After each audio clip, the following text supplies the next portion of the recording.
Hey everybody, I'm back. I was gone for about not 9-10 days. It's a long story, and I already posted an update video last week that was like 4 minutes long regarding it. But yeah, I'm back. A little later than I wanted to be, but I'm back. This is pretty much as late as I was gonna wait to return. Hopefully the breaks can be kept to a minimum now. And I'm going to just start this week with Great Ace Attorney Chronicles and see where things go, because we have 3 games in progress right now, with about another 3 standing by that I'm like waiting to start or finish. And that's not even counting the games still coming out this month and next month. So I definitely don't have the time for all of it, but we'll go as far as we can in what we can do. I don't know yet. So anyway, we're in the middle of Case 2 of Great Ace Attorney Chronicles. It has been 2 weeks since I last streamed this game, which is very, very slow for me. I do not like that. Hey, Sour Cream. Yes, I am streaming. Meowdy to you, too. So last time, it's been 2 weeks. I need to refresh myself here. Kazuma, he is dead. Rest in peace, Kazuma. Sasato and Herlock Sholmes thinks I did it. Most of the staff thinks I did it. These two are the same person. She was disguised as this person. That's the detective from the first case. This dude sounds like the Heavy from TF2. We don't know who killed him. There's just a couple articles in Cosmo's diary. We actually have not made gotten a lot of evidence in this case. It's been very concise. I am okay. I mean, I've been better. As you probably are aware, I was gone for almost 2 weeks. The last time I streamed was not last Friday, but the Friday before that. There's a bunch of reasons why, but I think I'm just going to blame my job. You recommended me to a few friends, and they said you might check. Thank you, I appreciate that. You don't have to do that for me, but I appreciate it. Anyway, I think Hasunaga, that's his name, right? Hosonaga. He went and let us, essentially try to give us permission to look around, and the head captain apparently beat the shit out of him. And that's where we are. What? Nikolina Pavlova? She's in the cabin next door? By the way, I've forgotten most of the voices since it's been 2 weeks since I've streamed this. Oh, do you know who she is? Please, what self-respecting ballet fan wouldn't know that graceful angel? My mental health is important. I know, and that's probably the part of me that's doing the absolute worst right now. Physically, I've barely been doing anything, so my physical health isn't terrible, but definitely suffering mentally right now, and I don't know. I would love to make some sort of push to make my life better, but it's you know, it is what it is.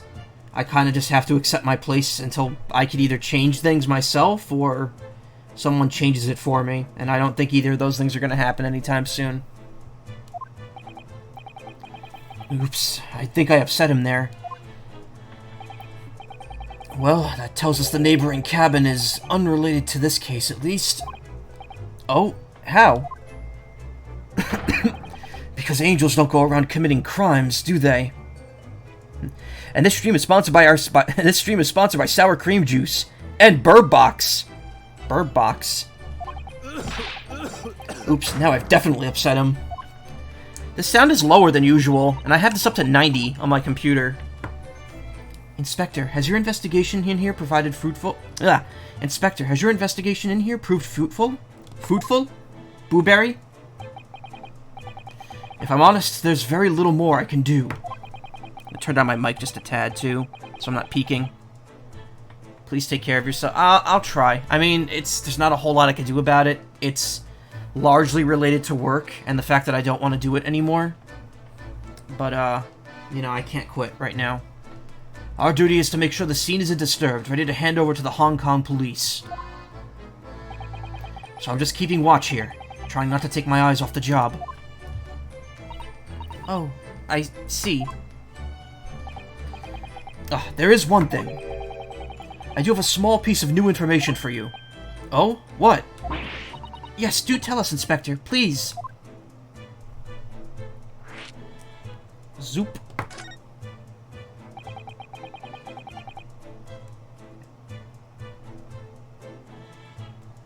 It's not really what I posted that for. Jeez. Okay.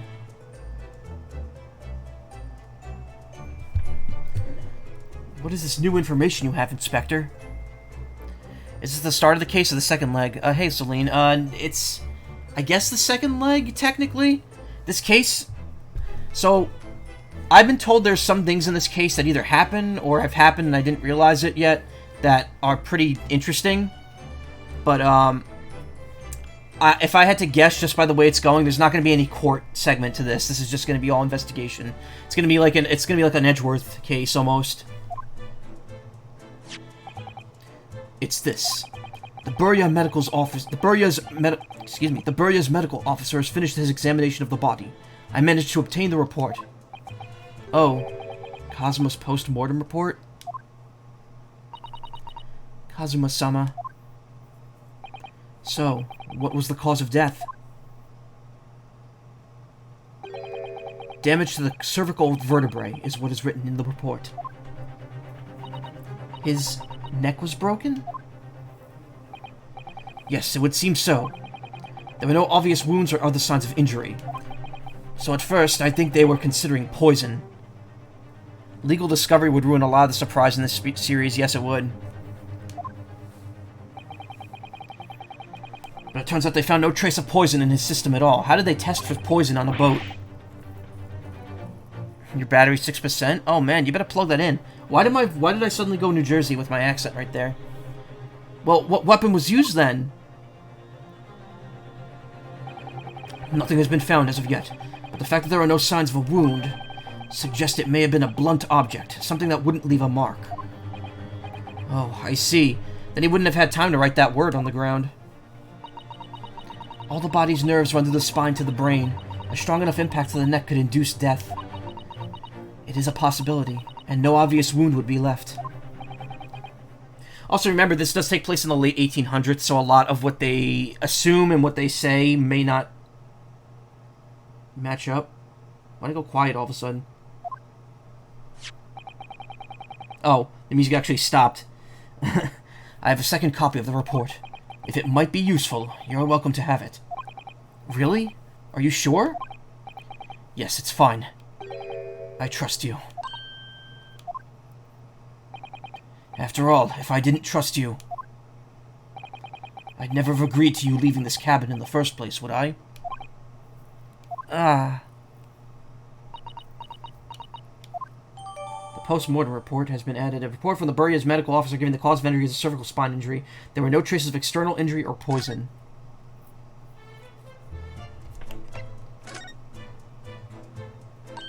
Oh, Mr. Sholmes was here, was he? Yes, he seemed to be enjoying himself a little too much as he crept about on the floor investigating. But then he suddenly left. I suppose he must have become bored. Did he say anything at all?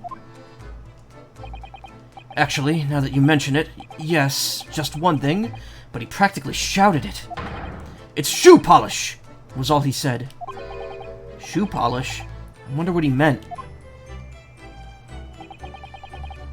It was when he was over there, by that piece of broken glass. Do you see? That's what that stain is. Ah, perhaps he was talking about this brick-colored mark. Do you think? Oh, yes, that must be it. But how can Mr. Sholmes know that's shoe polish? That leaves me cold, I'm afraid. I have no idea. What is it, Susato-san?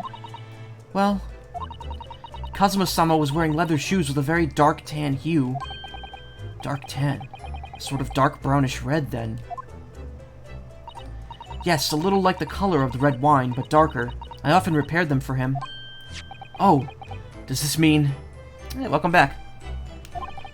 That this mark was made by the polish on Kazuma's shoes as they scuffed the floor? Small glass object on what looks like a scuff mark made by Kazuma's shoes were found on the victim's body. By the victim's body.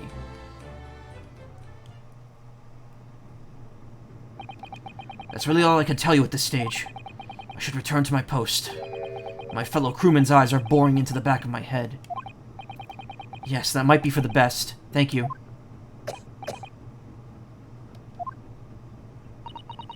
Poor Inspector. You look exhausted. Is Susato your Mia Athena analog? Yes, I would believe so. At this point, I'm led to believe so. It was interesting, though, because in the first case, it was more like Ace Attorney 3, where it was kind of like Mia was there. No, like the original Ace Attorney first case, where Phoenix is there with Mia, so like the mentors being the assistant. Because Kazuma... Well, you were there. I think you saw some of it. Kazuma was the assistant in the first case, and now it seems Susato has taken over. Oh, no. Well... I feel terrible that I failed to protect Asogi-san. He was my responsibility.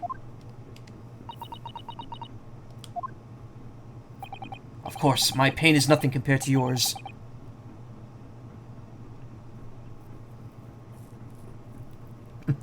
Praise for it is I, the majestic, the Herlock Sholmes.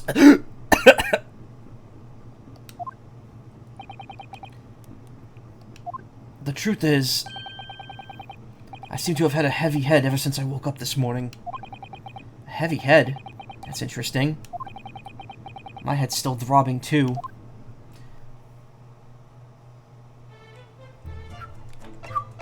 Wait, I wasn't done talking to him. I still had another topic. Oh, no, never mind. That was it. That was it. Yo, where did you go? Oh, sorry, I just went to the next door cabin to investigate. Why? Who gave you permission for this? Well, Seaman Hosonaga did. Humph. That new Japanese, was it? Later, I will roll him into ball and throw him into cold room. Whew, he's gone back to guarding the door. Oh, wait, I've already read that, haven't I? Yeah.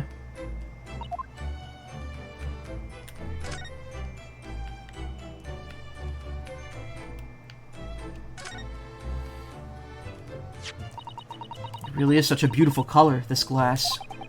It looks like whatever it was has broken clean in two, but the other half is nowhere to be seen. And then there's the brick-colored mark, which is shoe polish, according to that great detective you seem to know all about.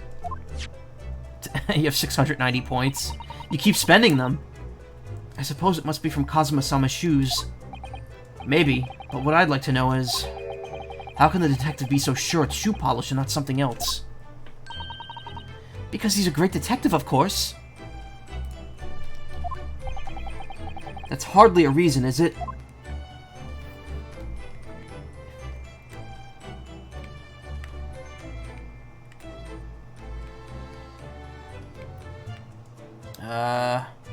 What am I supposed to be looking for now?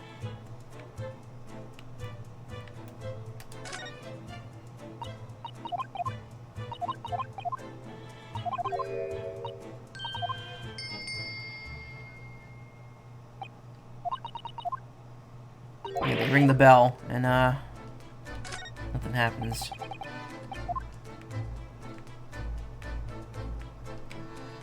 Oh, I guess maybe I could show something to Hosonaga.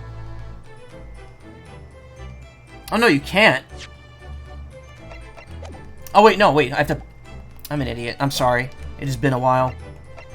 Oh, converse isn't even an option. What about moving?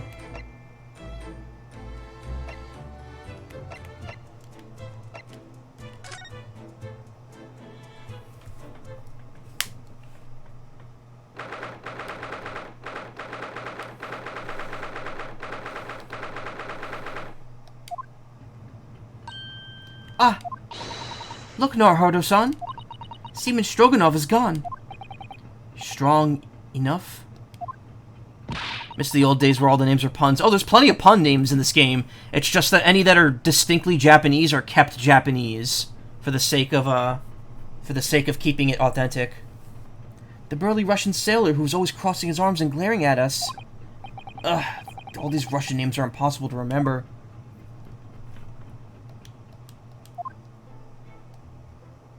Tra-la-la. Did you hear that? It sounded like someone singing.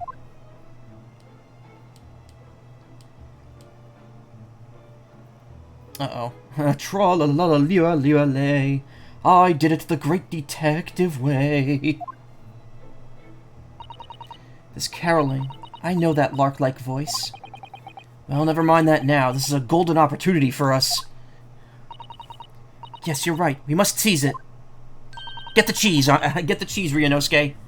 Let's get inside Miss Pavlova's cabin while we can and investigate. Definitely. Before that stringy knot crewman comes back. It's Stroganoff, not Stringy Knot. That name is making me hungry.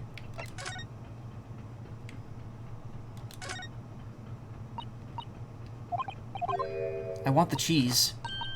Please, please give me the cheese. I like the cheese.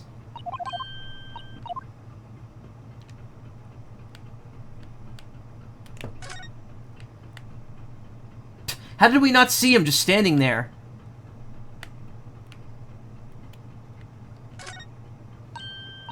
Oh, Mr. Sholmes. It's Mr. Sholmes, look. Wow, you never know where he's going to turn up next, do you? He seems to be stealing a look at something as he sings to himself.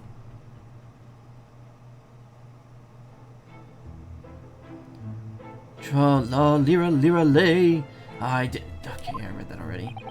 He's still singing. Do you think he hasn't noticed us? Or is simply in extremely high spirits? Yes, there were times, I'm sure you knew, when the yard bit off more than it could chew. And through it all, when there was doubt, it's lucky Herlock was about.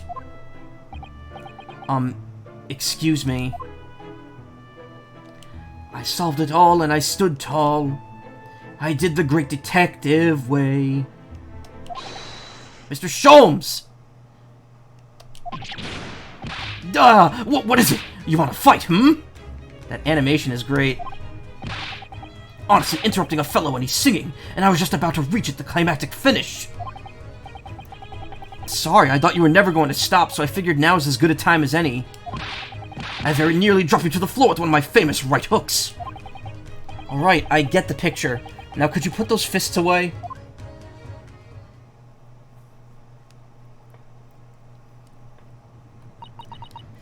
Mr. Sholmes, you seem to be examining something before we interrupted you.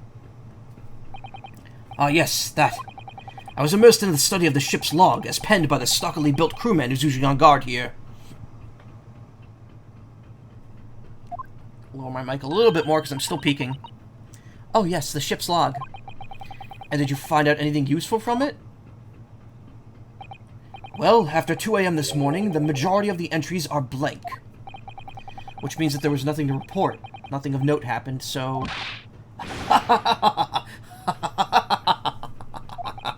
You truly are a student from the land of the rising sun. You've been utterly blinded by it. Sorry? Your logic, my boy, is inverted. Whatever do you mean, Mr. Sholmes? Observe the other pages and all shall become clear. It would seem the same crewman off-stands sentry in the first-class passageway. And he has almost a religious practice of recording nothing to report every half hour. Oh, he writes that in every 30 minutes? Nothing to report? Precisely. Put simply, the seaman writes nothing to report when there is just that. And yet, the ship's log from last night is largely blank. He didn't even write nothing to report. Oh, that was Ryunosuke saying that. Do you mean... Yes, there were circumstances afoot last night, which led to the seaman being absent from his post. Strawberries aren't berries, but an eggplant is. Yes, an olive is also a berry. A lot of people don't realize olives are berries, but they have a pit and they grow on vines.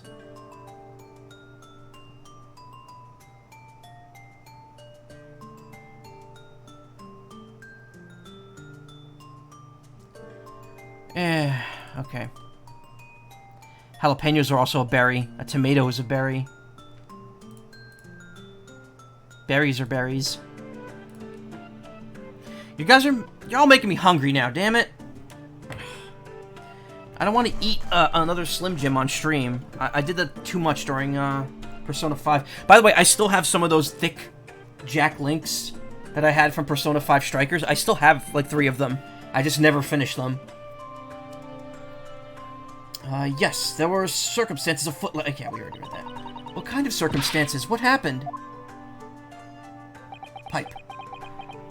That remains a mystery for now, but we can be sure something significant took place.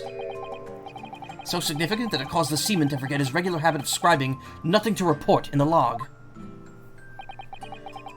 These are important details. I would stake my life on it.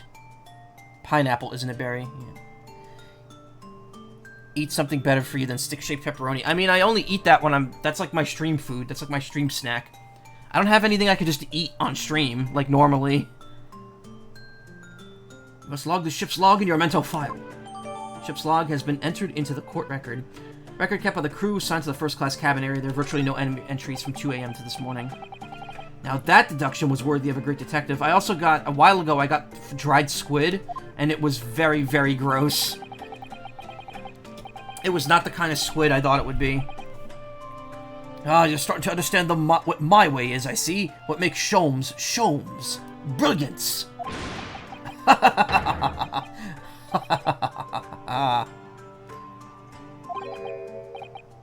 Oh, ouch. What is it? Are you hurt? Oh, don't worry yourself. I seem to be afflicted with a throbbing head this morning for some reason. Nothing more. Did this murderer, like, go around and smash everyone on the head and just forget to kill everyone? Eat birdseed on stream? I do like sunflower seeds. That would be really gross to hear me, like, crunch those on Steam, though. Stream. Crunchy bird seeds, yeah. Well, my friends, until our next encounter. He's still singing to himself. I could hear it as he wanders off down the passageway. How come everyone's only mentioning the throbbing head now, and not, hours ago when this started? Is something wrong, Susato-san? You seem lost in thought. It's just... Well, I feel the same. Sorry? Ever since I woke up this morning, I've had something of a headache. A sort of continuous throbbing. Oh, you too?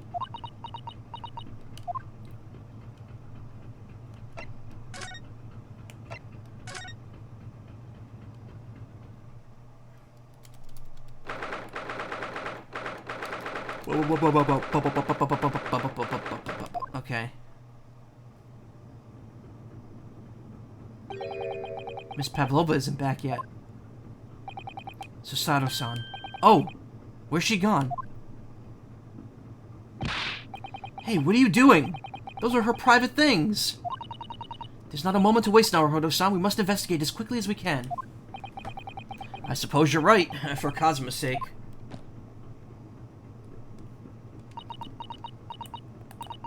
Not just for Kazuma-sama. What do you mean? It can't be long now until we arrive at port, in Hong Kong. I don't want you to be in those handcuffs when we get there. Really? We must solve this case, Naruhodo-san. By ourselves if we have to. Yes, we will. To squawk or not to squawk? That is the question. Ah, yes, they're displayed in this cabin, too. Look, the SS Bury has rules of passage. Passengers must not keep weapons or other... Yeah, we know this already. Pets are also strictly forbidden. I suppose Miss Pavlova realized that she needed to keep the contents of her case a secret after she read this. Her special friend, I mean... I wonder where her friend has disappeared to now. It's probably having fun exploring the ship, I imagine. I just hope Seaman Stroganoff doesn't find it and throw it overboard. Oh, yes, so do I.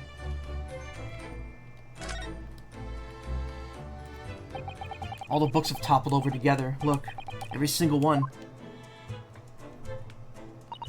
Do you think that's a god of the sea, perhaps? He's toppled too, though. It's exactly the same as the bookcase next door, in Kazuma's cabin. Perhaps.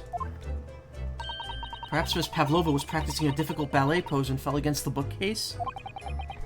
I don't know. Would she really be practicing ballet on the same night she ran away from her ballet company? Alright then.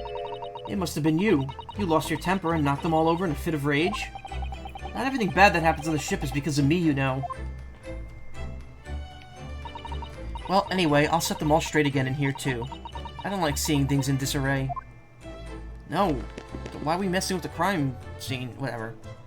Also, I really hate how she puts the books up there and leaves a gap so they could just fall over again.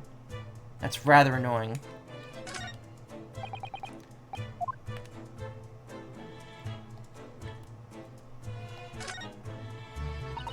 Hoda-san, are you there? Sorry, I'm right here, yes. Why? Oh, good. I thought you might have climbed into the wardrobe when I wasn't looking. There's no place like home. Believe me, I don't have some strange compulsion to jump inside every wardrobe I see, you know. Well, anyway, I'm not sure anyone could fit inside this one. It's full of beautiful outfits. I suppose they're all stage costumes. I was rather hoping we'd find Miss Pavlova's friend hiding in there, but no such luck. There's one of these next to the bed in Cosmo's cabin, too. Yes, it's a bell cord. I can't resist. She barely hesitated there, and she gave it a good tug, too.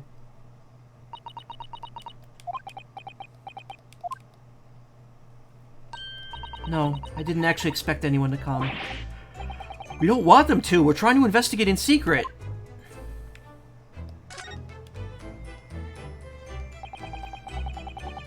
What do you think about pineapple on pizza? I don't hate it. I don't love it. I'm not one of those people who would turn it down if that's the only option, but I don't prefer it. Also, if you're going to do pineapple on pizza, it has to be full Hawaiian. You need ham on there, too. So this ventilator connects to Cosmo's cabin next door. Oh. What about banana on pizza? That's weird. I've never even heard of that before, and I would love to try it. I am the kind of weirdo that would eat like fruit on salty, saucy pizza. I've had sushi with banana and apple in it before, and it wasn't too bad.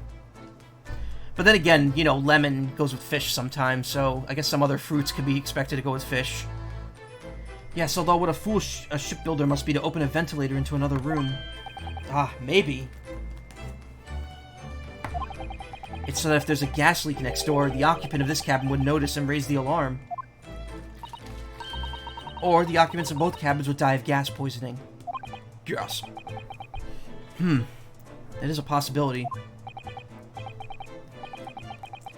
Unripe mangoes, the green ones, are a delicacy there where you live. Interesting.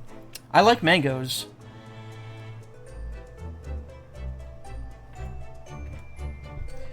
Anyway, last night Cosmo wrote that he saw a speckled band coming out of this ventilator.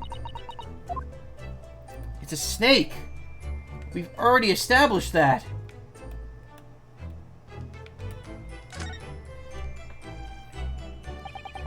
This cabin door is the same sort of... This cabin door is the same simple sort of bolted latch that our cabin door has. If the bolt's drawn across, there's no way anybody could enter the cabin from the outside. Yes, it's not a particularly heavy-duty bolt, is it? But still, it wouldn't slide across of its own accord, would it? No, and the door is made of metal, so there's no chance of trickery using magnets to unbolt it from the outside. Put salt on them and they taste fantastic. Ooh, that sounds interesting. I might have to try that. And it seals up perfectly, too, to stop any seawater from coming in. So you couldn't use the method you told us... So you couldn't use the method you told me of passing a thread through a crack around the closed door, either. I seem to know a lot of tricks for opening doors. I'm starting to see why they suspect me.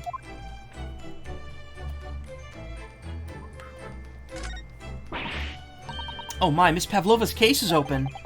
It's completely empty inside, but according to that great detective's great deduction, she was hiding her special friend in there. Whoops. Yes, a friend that she had to keep secret. Because you're not allowed to bring animals aboard the SS Burya. I wonder what kind of animal she had in there. They also put dried shrimp sauce on unripe mangoes, and again, it tastes fantastic. Dried shrimp sauce? That's interesting. See, when I think shrimp sauce, I think cocktail sauce, and also I can't eat shrimp. I'm allergic to it. Shrimp will literally make my throat close up if I eat it. At least last time I tried it. If it's fried, I think, if it's fried, I think it actually doesn't affect me, because all the iodine gets boiled out.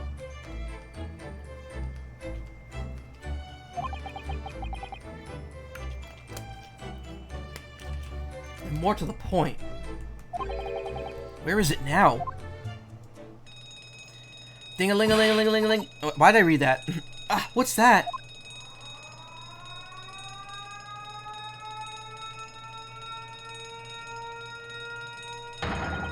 Shut down the engines immediately. Vessel sighted 1/4 mile 4. Full stop. Hard to starboard. All hands, brace for impact. Should do that with a Russian accent. What the? I think we're about to crash into another ship. What? I can't stand. Susato-san, hold on to me. Susato-san, are you alright? Are you injured at all? I think I'm fine. Yeah, that tilt, that little Dutch angle going on before the crash. Thank you, Naruhodo-san. What the shit? It looks like we avoided a collision. I think. Yes, the ship has come to a stop. Oh my goodness, what about you, Naruhodo-san? Are you hurt? No, I'm fine. Hello? Is anybody in there? Shout if you need assistance. Oh, that was a Russian person. Oh, that sounds like... Inspector Hosonaga. Oh, it's Inspector Hosonaga, okay. Is that you in there, Naruhodo-san? On bolt the door, quickly! We're gonna crash into a ship, and it's a right worth... Oh. I get it. I get what you mean. the SS Rightworth. Unbolt the door, quickly. What? The bolt? Look at that. The door's bolted. Did you do that, Susato-san? No, I didn't touch it. Well, that's strange. How did... And look at all the books. Ah, now it's all coming together. Now we know how the door might have slid open and then locked itself. They're just like they were before again. Maybe the entire boat shook while everyone was sleeping, and that's why everyone has a headache. They all bumped their heads in the bed. And they couldn't wake up in the morning. Oh my god. Have I pieced this all together immediately? Naruhodo-san, aren't you going to open the door and let the inspector in?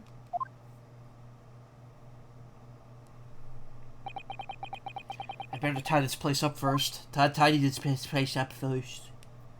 I don't know what's wrong with me. My S's are really sticking tonight. Our violent emergency stop? Never mind, I just can't speak tonight. I guess it's because I'm so busy speaking for like 8 hours in a row at my job on the phone that I really hate doing. Our violent emergency stop has solved one mystery, at least, in a very vivid way. But I knew that what awaited us on the other side of the cabin door would not be pleasant. I hurried around tidying up the cabin with a new sense of foreboding in my heart.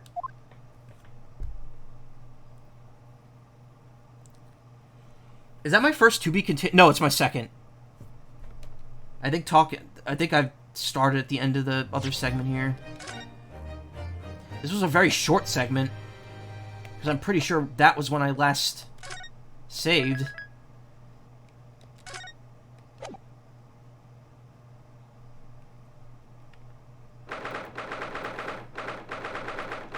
How can we stop doing timestamps here?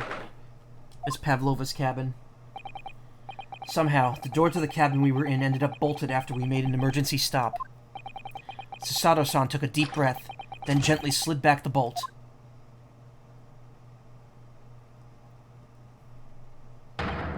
You, what are you doing in Miss Pavlova's quarters? You both look unhurt. Good. Yes, we're fine, thank you. What on earth happened? We heard something about how we were going to collide with another ship. Yes, it appears to have been a false report, though. Oh, how did that happen? There's a dense fog outside, so it's extremely difficult to see. Someone must have thought he saw a ship ahead. This person obviously triggered the alarm, and that's why we made an emergency stop. Everything is chaos. Passengers are screaming. Crew are running everywhere. This first-class area is the only quiet part of the ship at the moment. Oh, I see. Someone triggered the alarm. Does that mean that someone pressed that button outside? Ah! You wicked intruder! Dressed in all in black, you are the devil! Sorry? Me? I've been called a lot of things before, but devil is a first. You opened my traveling case. How could you? What? No, we didn't touch it. That's right, Miss Pavlova.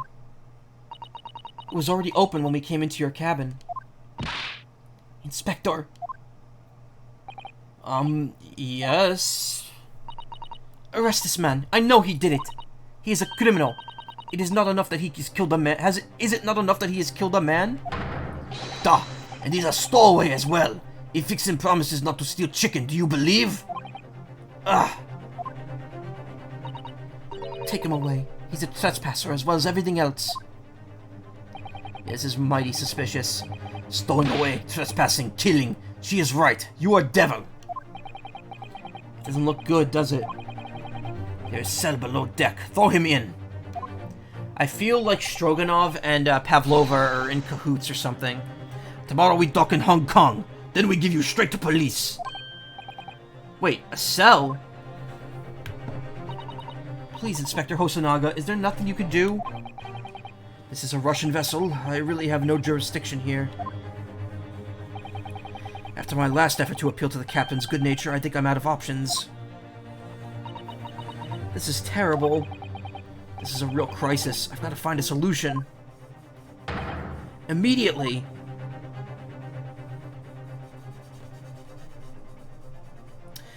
So, let me take a sip here. I've got some plans for this week. I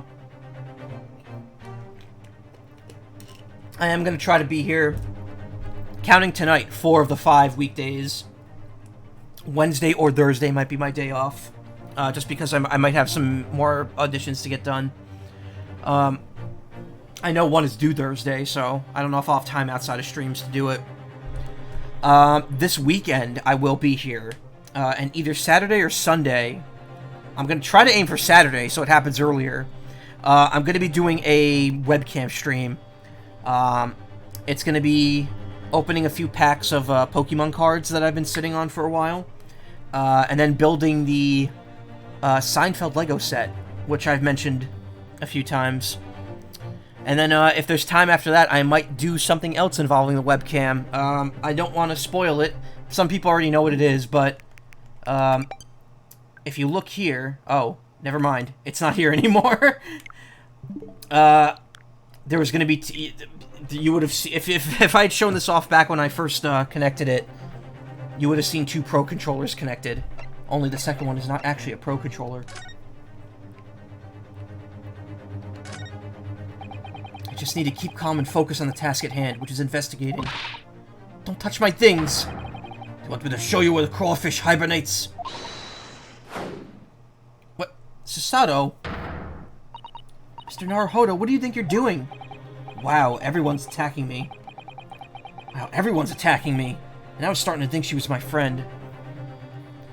Hosanaga's not helpful. Well, here's the problem. He's being as helpful as he can be. He doesn't have legal jurisdiction over our Russian ship. Hindy. Colonel, what's a Russian gunship doing here? Isn't there anyone who could help me out of this mess? I knew it! You know, as soon as he said that, I'm like, I bet Sholmes is hiding here somewhere. How did he even get in here?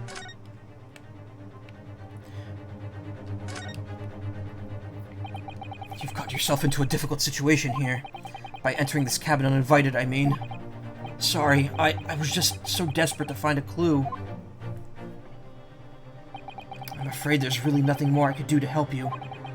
If I push my luck any further, a punch to the face will be the least of my worries. I'm really sorry. I have to take responsibility for giving you the freedom to investigate Miss Pavlova's cabin. Now this has happened, I'll have to report to the captain at once. I really need some help here. I need a savior to rescue me from this crisis.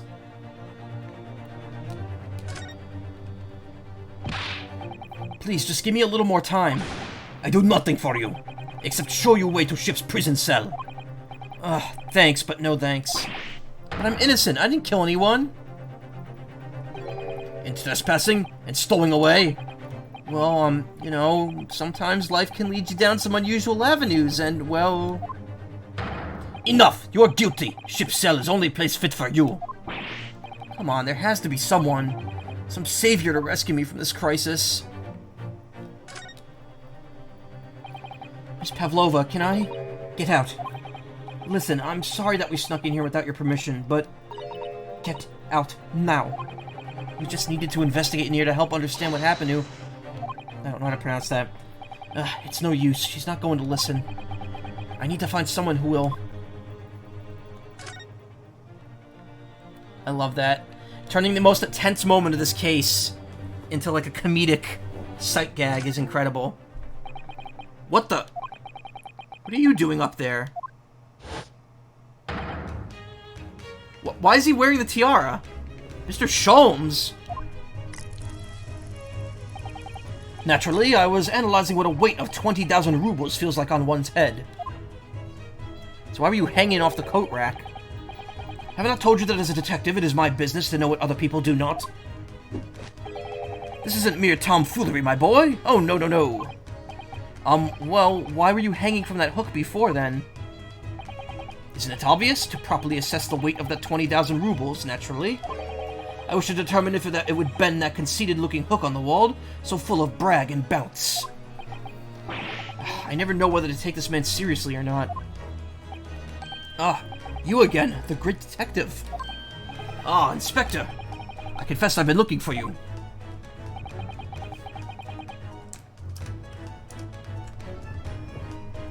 I have something to report to you most urgently. Well, you might try looking for me somewhere other than a hook on the wall next time. What is to report? Speak! An urgent report from a great detective can mean but one thing. Yes. The case of the curious murder that took place last night here on this vessel, the steamship Burya, has been solved. By me, naturally. What? Really? Yes, I have eliminated all other possibilities. No other explanations exist. With perseverance, one truth shall remain. Ba-da-da-da-da-da-da-ba-da-da-ba-ba. Now let me just turn on my super hyper turbo shoes and kick a ball into the villain's face and shoot my girlfriend's father with the tranquilizer dart. So, allow me to illuminate all your minds. For I'm about to reveal my great detective's greatly admired great deduction to the case.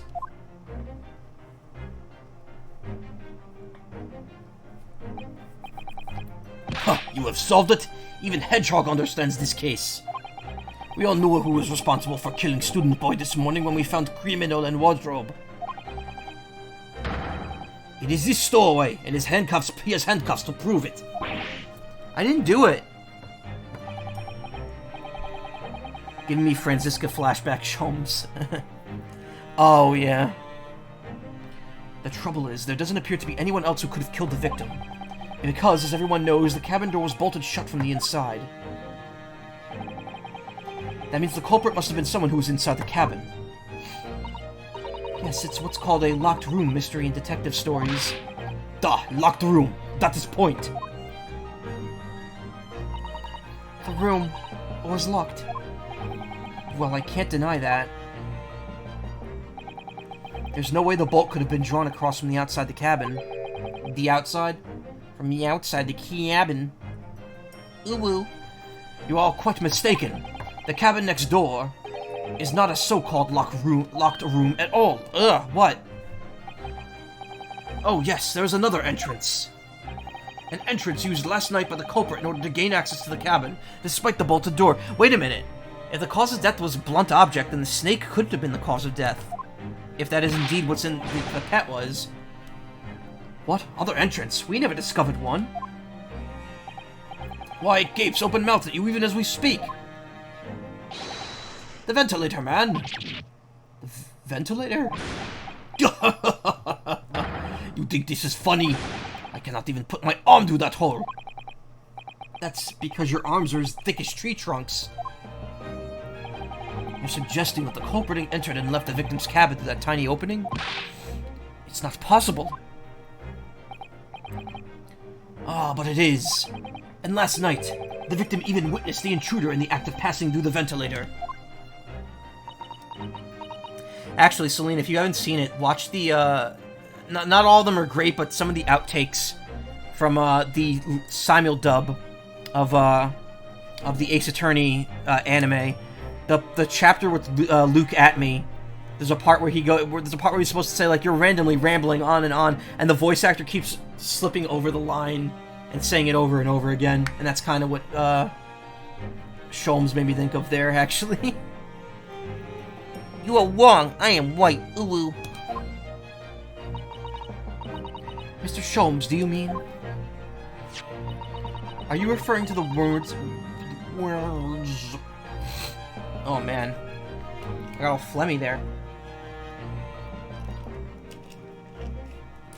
Are you referring to the words Kazuma-sama wrote in his diary? 1:23 a.m. I can hear a faint whistling sound. 1:35 a.m. It looks like some sort of speckled band is dangling from the ventilator grill. Precisely, my dear madam. But what does it mean? What is this speckled band? The answer to that particular conundrum is in this very cabin.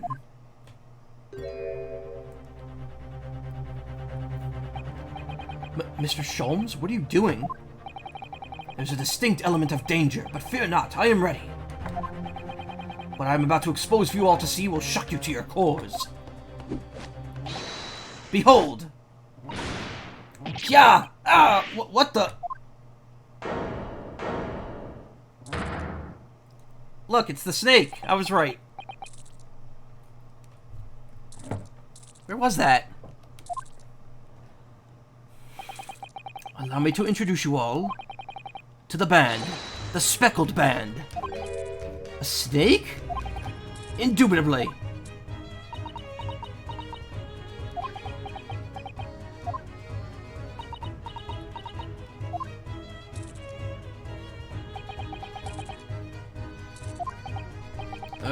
Mr. Sholmes, just one thing.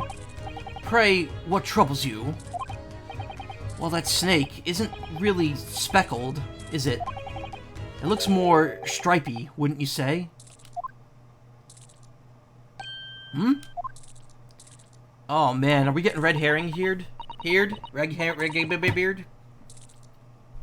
Yes, you're right. I think in this case you'd have to call it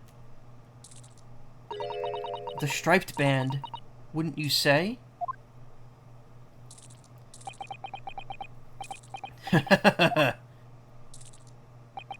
You both see and observe with distinction. However, do you not think that is precisely the trap into which the culprit wishes you to fall? Oh my goodness, really? It's a trap? How exactly? I think perhaps it is time I explain the intricacies of my train of thought. Are you ready, Miss Pavlova? I'm sorry for the young man who died, but that is all. His death has nothing to do with me. This whole thing has nothing to do with me. There are two conclusions I have drawn from the facts. Number one, last night your friend infiltrated the victim's cabin. Ah! And number two, that same friend was responsible for the victim losing his life. No. She's turned white as a bowl of rice again. Wouldn't they have found bite marks on Kazuma? Why did I say Kazuya? Oh, because he was the last Smash character. Kazuya Mishima wins. Remember how Sakurai was like, yes, his taunt does damage, but it's not that great, so don't use it. And then it does like 18% damage if it connects, as opposed to the 2% that like Luigi's taunt does. Haha! Trouser snakes.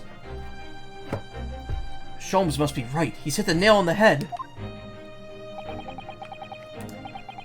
This young woman's friend killed Mr. Asogi?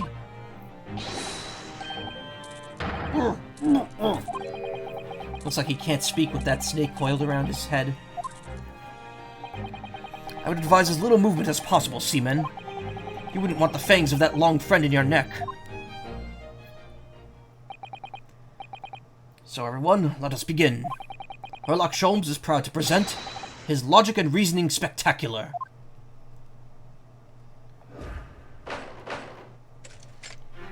Oh boy, here we go again.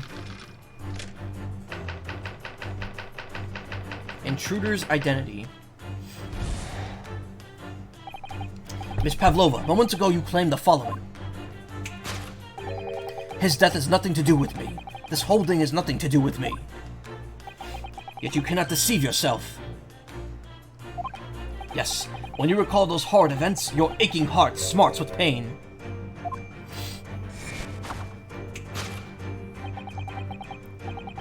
Do you play as Sholmes? No, I don't. I wish. And it is that very pain that evidences your inextricable link to the victim's death. So, we ask, what was the nature of this intruder that stole into the victim's cabin on that portentous night? Why, naturally, it was the friend in which you boarded this vessel, was it not? Ah, as I suspected, another telltale glance.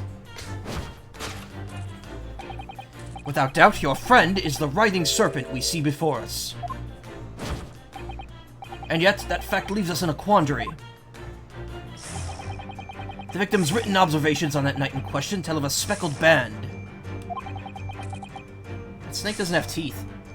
Whereas, regrettably, this specimen's markings do not fit that description in any way. What explanation can we give, then, pray? What was the sight that fell upon the victim's eyes last night? No, don't look at me. It has nothing to do with any of this. Emitted fangs for the ease of animation? Maybe, but I think it'd be pretty important if it... I don't know, maybe. But of course, you have the answer to this quandary even now, hidden behind your back. Yes, that which you are trying, but failing to conceal, can only be the snake's sloughed skin. Sloughed, excuse me. Evidently, after the subtle and horrible crime this most deadly friend of yours shed its original skin, no? I do not know what you are talking about. Last night, through the ventilator visible in this cabin, your then speckled friend slithered next door. Using the bell cord on the other side as a bridge, the serpent silently descended into the victim's quarters. The adjective verb is pronounced like sloth. Oh, okay.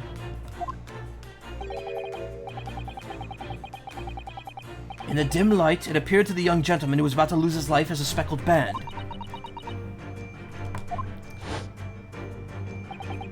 In summary, the nature of this friend of yours, which last night infiltrated the scene of the crime,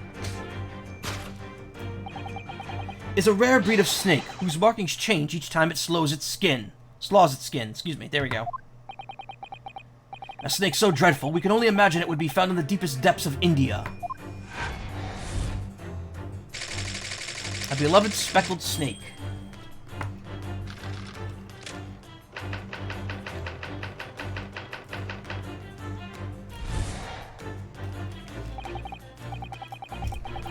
Moving on, we've come to the heart of the matter.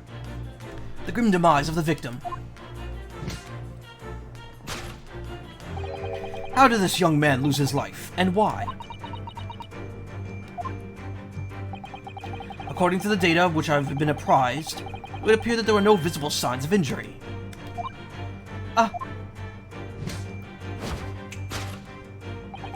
In fact, the circumstances of this victim's death can only be explained by a terrible venom. Now, if we take that as fact,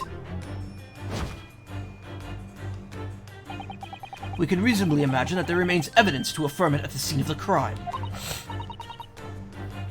Oh no, could there be?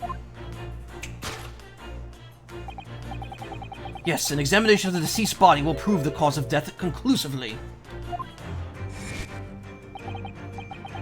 The almost but not quite imperceptible puncture wounds left by the venomous fangs will seal the truth. Yes, the vestiges of the snake bite delivered by your terrifying friend. This makes no sense. There was no point feigning ignorance, Miss Pavlova. After the incident, you endeavored to hide everything, didn't you? But now when your involuntary glance betrays the hiding place you chose. That's right. You hid the evidence that links you to the victim's death in that traveling case. When we first met in this cabin, it came to my attention that your case moved periodically. Your serpent assassin was restless inside, no doubt. You don't... It is telling that the victim made note of a low whistling sound that can be heard minutes before his end. That was your signal, was it not? The sound you would use to train your serpent friend. To train? Indeed, you'd put the serpent through this ventilator and wait. After a period, you'd summon it back with a whistle. You couldn't know if the animal had done its duty, so you would listen for signs of life next door. If the victim appeared not to have been dispatched, you'd release the snake once more. Do you deny this snake has undergone such training? It is not true. Having slithered through the ventilator and down the bell cord, the creature needed only to sink its fangs in once.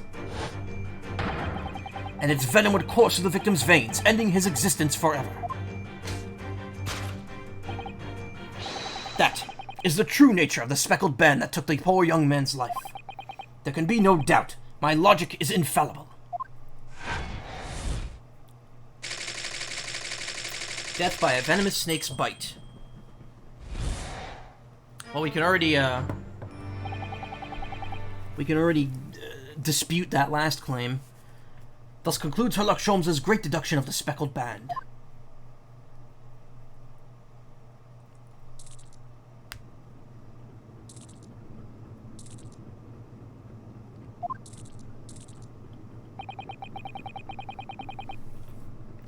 Miss Pavlova has trained your pet snake as a killing machine. There, on the floor, you will observe a saucer of milk. The promise of food is the key to training any creature. Incredible. You've solved the mystery. Amazing. Your great deduction really lives up to its name. I don't know why I changed his accent. I see now why Sherlock Sholmes has become such a household name. My dear man, it was nothing remarkable. As the Russians say, I could have done it with one left hand.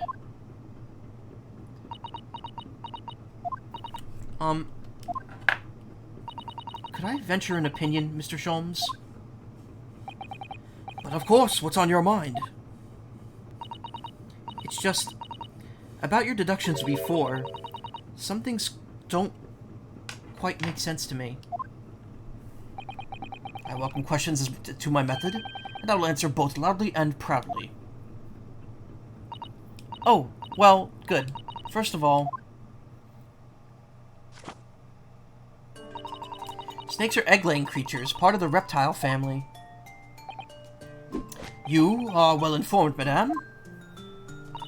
And reptiles, don't drink milk. Ah. It's really only mammals that like to drink milk, you see. So, I'm not sure it would be possible for it to train a snake using milk as a reward.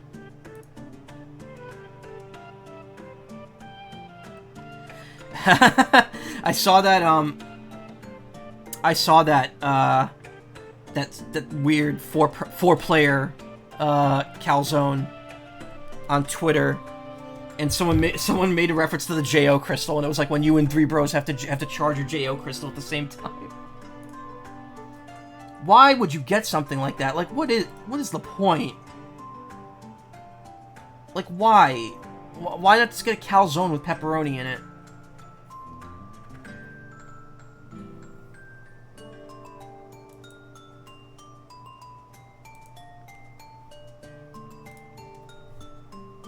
Stop making me hungry, by the way. Makes me think of Castlevania's Combat Cross. The Holy Pizza. Grand Pizza!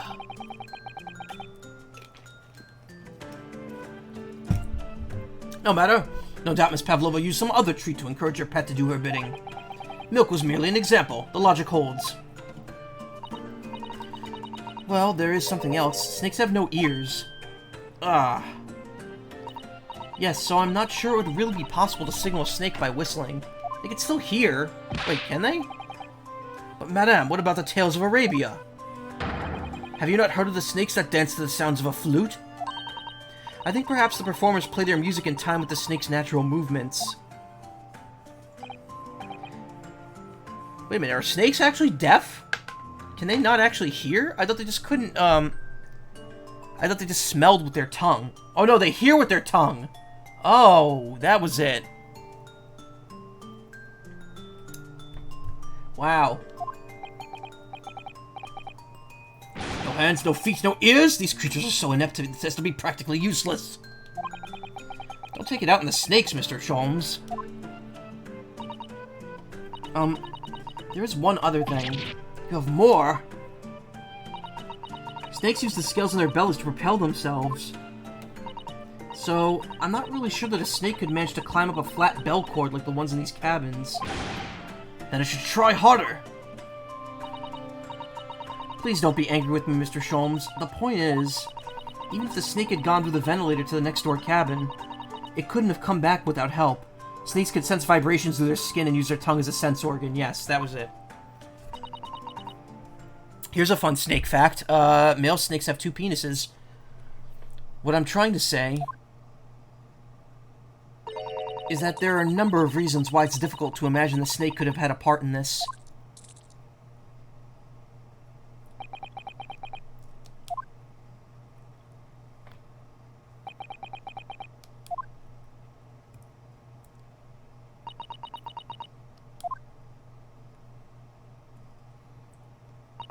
I think we need to step in and help again, Mr. Naruhodo. Oh no, you don't mean... Yes, we need to modify Mr. Sholmes' latest deductions and turn them into the great ones they ought to be. I had a feeling that was coming. Alright, let's give it a try. Just what I was waiting for, Mr. Naruhodo. Yes, right. So, cast your eyes down to your wrists again. What? You've done it again! Your handcuffs are gone! Where did they go? If you're not, I shall see they're restored after our work is done. I really wish you'd leave them off. Now, everyone, let us begin. Herlock Sholmes is proud to present his logic and reasoning spectacular.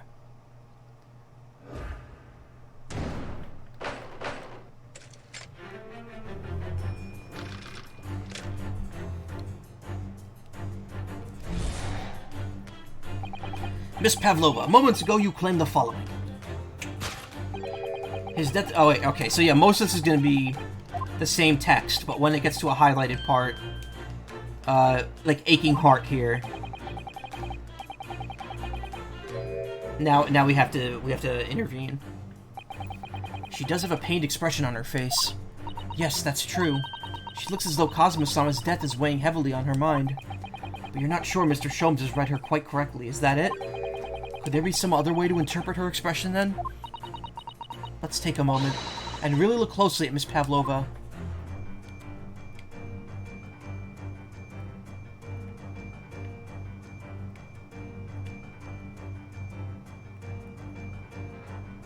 Have you been able to watch the final Rebuild film? I completely forgot about that. No, I have not. I have not watched that.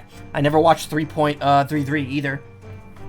I was led to believe that 3.0 wasn't good, and apparently 3.33, the dubbed version, actually fixes a bit of it. I have not watched either of those. I am going to, at some point, go back and watch all 4 of the Rebuild movies in a row. I've heard, people apparently, like, I haven't heard much about the actual movie. I just know that people are apparently sad that Ava's, like, finally over again.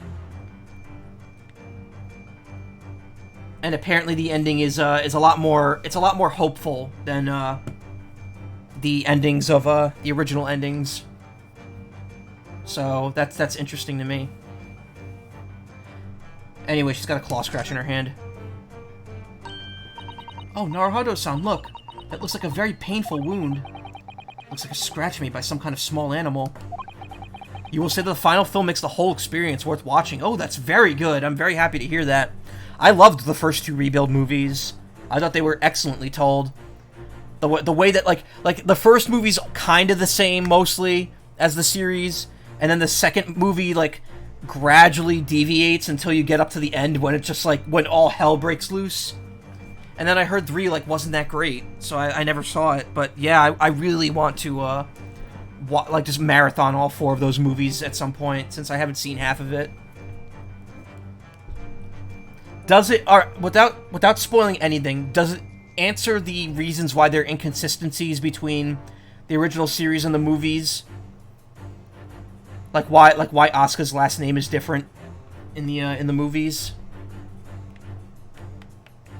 I get that that's probably not the point of Evangelion, to kind of be like a mystery, like, oh, all the shit's gonna unravel now, but at the same time, I'm curious if the movie does actually answer that.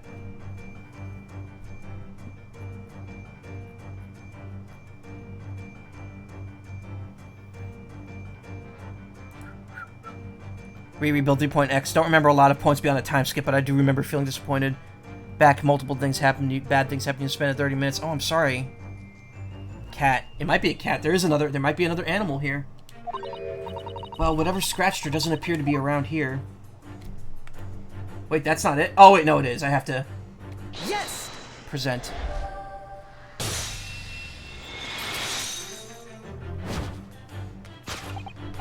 Yes, when you recall those hard events, that claw scratch smarts with pain. Indeed, and simple observation reveals that the wound is fresh. Miss Pavlova, did you in fact receive that scratch sometime last night? If God exists, you're gonna punch them in the godly nuts and godly kneecaps. You'd make a great Shin Megami Tensei protagonist. The home stretch gets meta with Shinji talking about making a footage of the original series plays against, but there's no oblique explanations. Oh, interesting. Okay.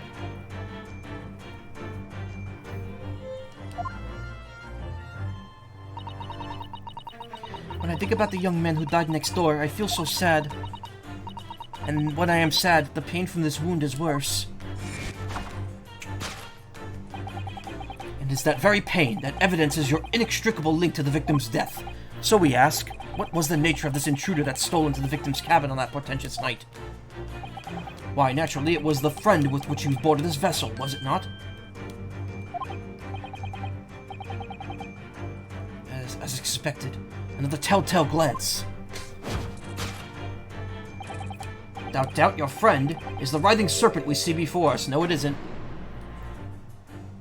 The snake wouldn't have been able to bounce around in that box, either. It was probably a cat. It seems like that the scratch mark on the back of Miss Pavlova's hand was made by this friend of hers, doesn't it? Except, snakes don't have claws, do they? No, they don't. They don't even have hands or feet on which claws might grow. Well then, if that snake isn't her pet, what is? What's the true identity of this friend of hers? We should follow her gaze, Naruhodo-san. That's where we'll find the answer.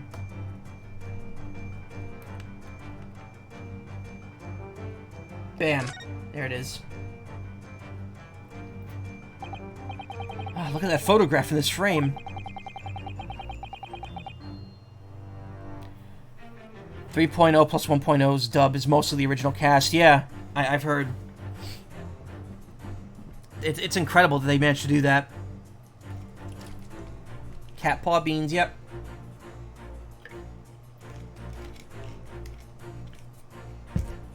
That said, super happy about the new... I haven't watched it, but the new dub of Evangelion has a couple of really good people doing the voices in it. Shinji's voice actor in particular is a real cool person. This must be something Miss Pavlova brought with her when she ran away. She's exceptionally beautiful, isn't she? Yes, that's true, but personally, it's the little black creature she's holding that's caught my eye. Maybe we'd better take a closer look at this. Look at the little cat Miss Pavlova's cuddling here. Oh, what a cute little kitten. It could vie with you, couldn't it, Naruhodo-san, for the blackest outfit? Why? A black kitten. And from the look of this picture, at least, Miss Pavlova seems very attached to it. Yes!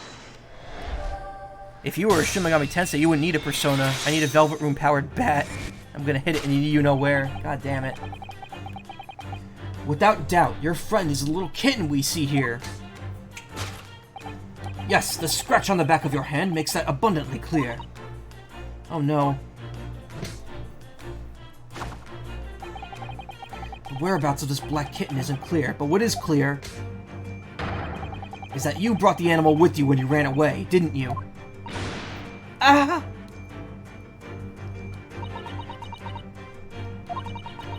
Darka is my best friend. I couldn't leave her behind. Darka would appeal to be a Russian blue. And yet, that fact leaves us in a quandary. The victim's written observations on that night in question tell of a speckled band. Whereas, regrettably, the specimen's markings do not fit that description in any way. What explanation can we then give, pray? What was this sight that fell upon the victim's eyes last night? Don't look at me. This has nothing to do with any of this. Oh, but it does. Yeah, okay, quandary. Hidden behind my back poorly.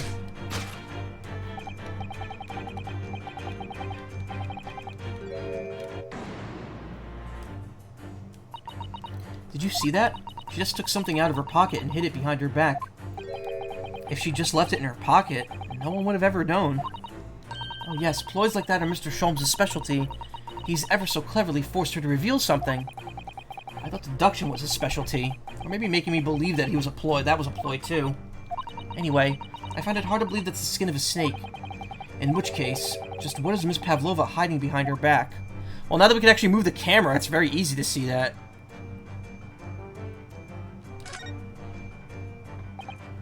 Well, it is a speckled, and it's a band, but what is it? Oh, it's a cat toy.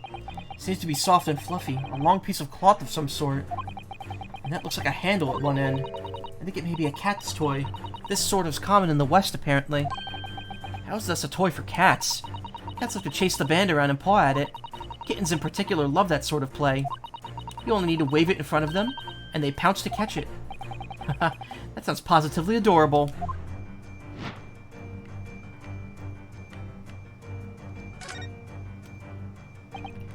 Well, okay, alright. They don't do checkpoint. They don't do check marks for this. Yes! Yes!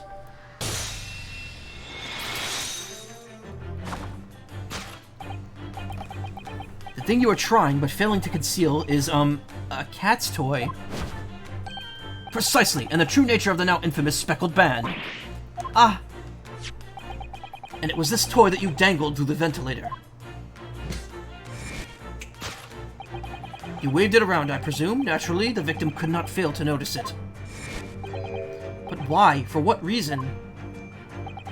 My dear boy, there can be only one answer to that. After her feline friend disappeared through the ventilator into the neighboring cabin, Miss Pavlova attempted to use the speckled cat's toy to incite the creature to return. Ah. Cosmo probably never saw the cat. In summary, the nature of this friend of Miss Pavlova's, which was last night infiltrated the scene of the crime, is a blithesome Russian blue breed of cat by the name of Darka. Aha! Kya! A truly troublesome feline young Darka's proving to be. She must be caged once found. You will forgive us for borrowing the photograph of your pet, Miss Pavlova. Pavlova and her friend, a kitten named Darka. The tiara she would wear on stage can also be seen. It was after I gave her her food last night. That's when it happened. Where'd your dresser go? It just disappeared. She scratched the back of my hand and then ran up the bell cord. Before I could do anything, she had disappeared. Through the ventilator. Why did my accent disappear for a moment? Darka, she is so naughty.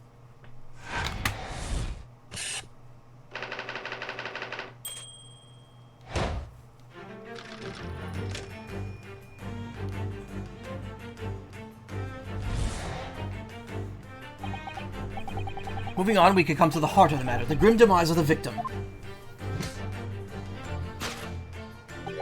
How did this young man lose his life, and why? According to the data of which I have been apprised, it would appear that there were no visible signs of injury. Ah! He was allergic to cats. The fact, the circumstances of the victim's death can only be explained by a terrible venom. Mr. Sholmes says it's true. There were no signs of a wound anywhere in Kazuma-sama's body. That's right, but Mr. Sholmes seems to be unaware of one very important detail. Kazuma wasn't poisoned. Yes, it would seem so. Let's give him the information he's missing now. Mark on the floor. Still lots of this case we haven't figured out yet, so this isn't going to solve anything.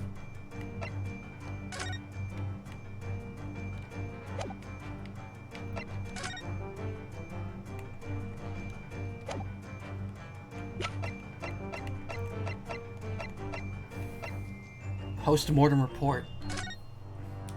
Death between victim male, Far Eastern. Time of death, sometime between 1 a.m. and a little past 2 a.m. Cause of death, damage to the cervical vertebrae resulting in instant death. The victim's neck was almost certainly broken as a result of a strong blow to the area. No obvious external injuries or traces of poison. So yeah, he definitely could not have written that word on the floor. That says dresser in Russian. Yes!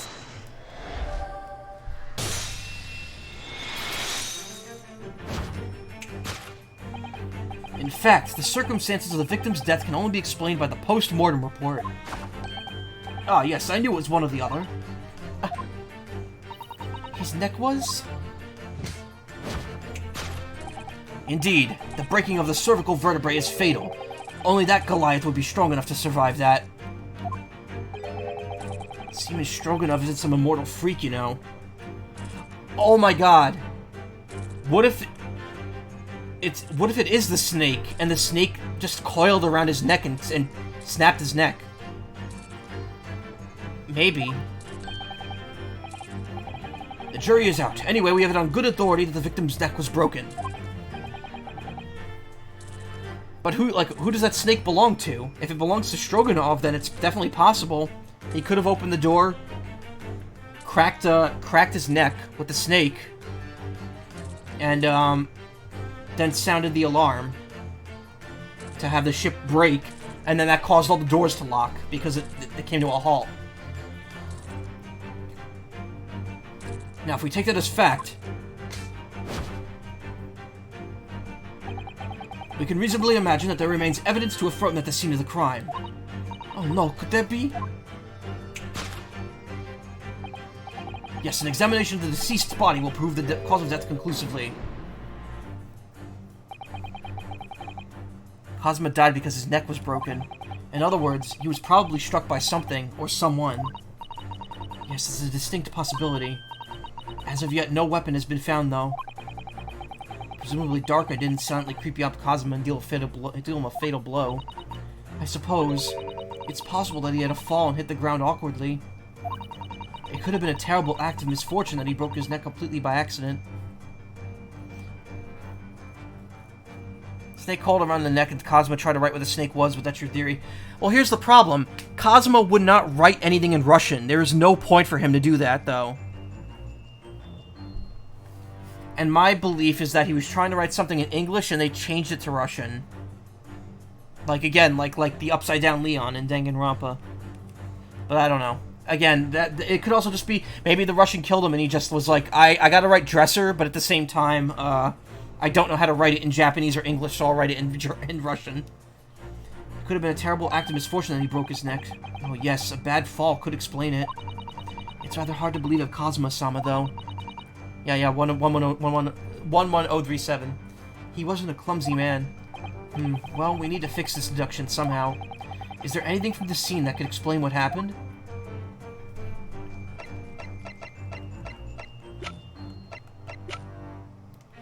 Yes!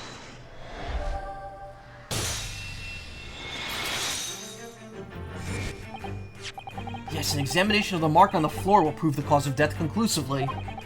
This particular mark, so prominently visible next to the victim's body, is a deposit of shoe polish. Shoe polish? Indeed, positively identified by a little analysis device I constructed, which I now carry as a matter of course. Beeswax, tallow, and dye were my results. The undeniable ingredients of shoe polish. And the color of the polish is a perfect match to the color of Mr. Asogi's laced leather shoes.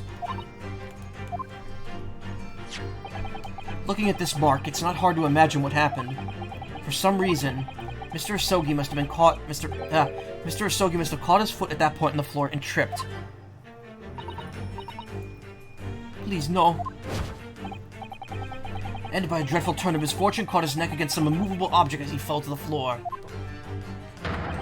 Suffering a fatal blow to the spine, the victim's vertebrae shattered, and in that instant, he lost his life. No! I don't know anything about this. Is that really true, Miss Pavlova?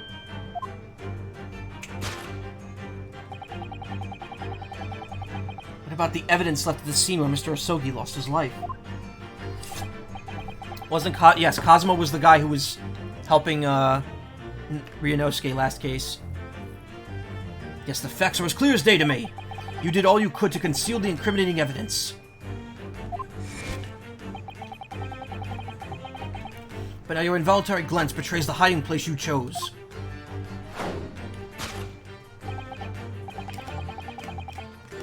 That's right. You hid the evidence that links you to the victim's death in the traveling case. Yeah, pretty much. I think that's pretty much exactly the point.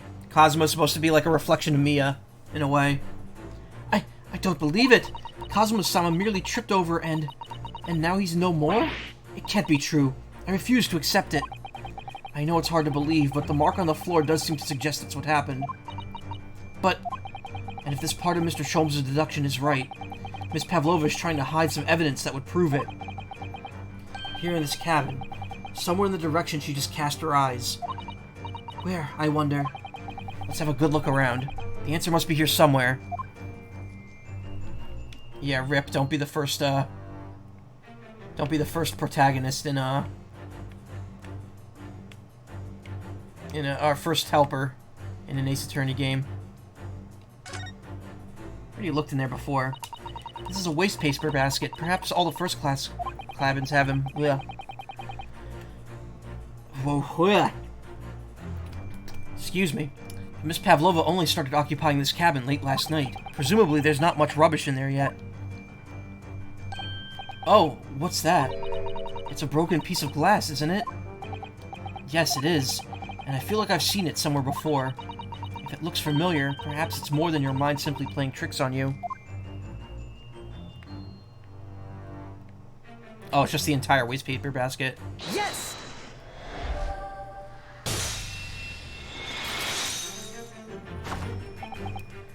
That's right. You hid the evidence that links you to the victim's death in the waste paper basket. Here we have a fragment of some intricate glass object, it would seem. One that has a familiar air, in fact. Precisely. We found another piece of broken glass on the floor of Mr. Osogi's cabin. Like if a person got to be a detective protagonist to get a death charm because plot, yeah. And, as you can see, the two pieces fit together perfectly. Oh no. So, Miss Pavlova, shall we consider what this tells us? Why would it be that part of this glass object, which was evidently broken at the scene of the victim's death, should be found in the waste paper basket in your cabin?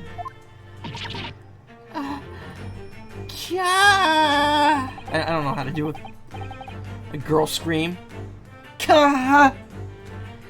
You're well acquainted with this glass bell, are you not?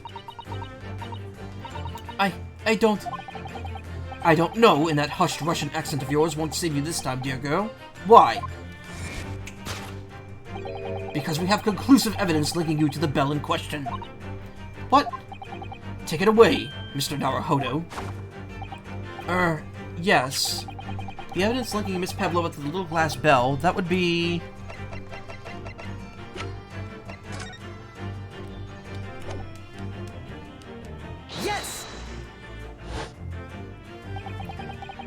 If you look at this photograph, you can clearly see, hanging from the darkest collar, the very glass bell in question.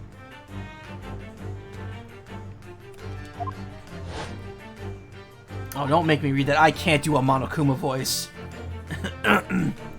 Oh, hey, you are the protagonist. That means everyone that hangs around you, or your favorite character, will die! Rise and shine! My friend Sean voiced one of the Kumas. I don't know which one, though. Not Monokuma. He voiced one of the other ones. He is in Danganronpa 1, though. Who does he voice in that game? Who's the schoolboy that's obsessed with rules and stuff? He voiced him in the English version.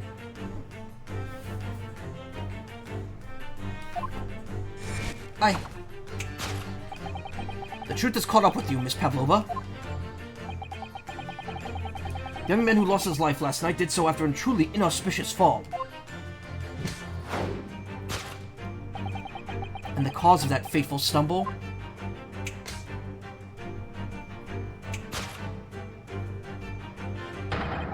Your absent feline friend, Darka.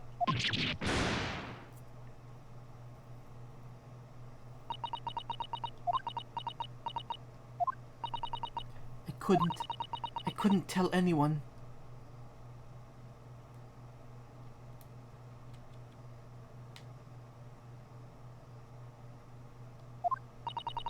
I'm sorry. No, that's wrong!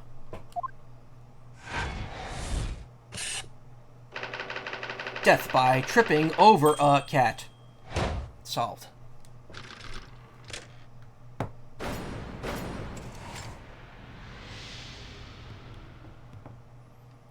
I sort of doubt that that's how he actually died. Oh, wait a minute. Maybe that is how he died. Why don't you tell us now, Miss Pavlova? Tell us exactly what happened last night.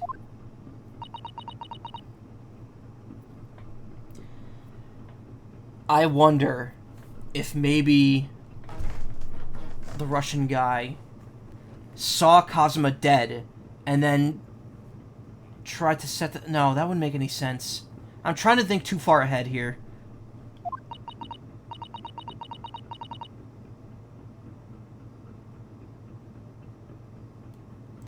Either for Nagito or Hajime.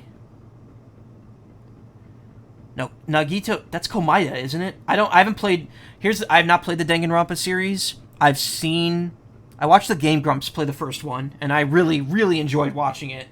I am definitely buying the trilogy, Decadence, in December when it comes out. Actually, I might order it, because I don't think that game... You can't buy it normally. You have to like order the physical copy. Otherwise, you have to buy each game separately. So I might order that. This comes out the same day as Advance Wars, though, which is another game that I really want to play. It was a little after 1 in the morning. I was so late, but I hadn't had time to feed Darka, so I gave her some food. See, I don't know if I'd stream those games, though, just because... Well, I guess people would watch me if I did, but I wouldn't stream the first game, because I've already seen it in full. There's no point in me playing it. But, I mean, the package is still a great deal. I still get the other 2 games as well as the board game, so... And then all of a sudden, she scratched me and jumped out of my hands. People do say that cats become very anxious and nervous in new environments. She was so fast. She disappeared through the ventilator before I could stop her. That is how you acquired the rather nasty wound on the back of your hand, I take it. Yes. And I had read the rules on the wall. I knew that I was not allowed with Darka with me. The Darka Chief. Yes, modern science suggests that animals can carry infectious diseases. It's a precaution, really. A precaution no one on today's society would follow. So I listened and listened, trying to hear if there was some noise in the next cabin. Oh. It was very quiet. I was sure if someone was there, he must have been sleeping. So at that point, you thought it's safe to try to lure the kitten back again? By dangling the end of the toy through the ventilator into the adjoining cabin. Darka always loves his toy, but it didn't work. Nothing worked. I tried using her favorite toy. I tried whistling to her softly, but nothing. She didn't return. So the faint whistling sound Cosmo wrote about in his diary was Miss Pavlova trying to retrieve her pet. Cats have a propensity to remain hidden in the shadows when frightened. Yes, there was nothing else I could do. I just had to wait until she had calmed down. But then... Nice stock cat sound effect there. That was the real Meowdy. I nearly passed out with shock. I heard her cry out, and then... Oh, it was such a dreadful bang. Then afterwards, nothing. It was totally silent. Okay, so obviously Cosmo didn't really die like that. The cat probably saw what happened, heard Cosmo fall over, and then ran back, or something. Cosmo was...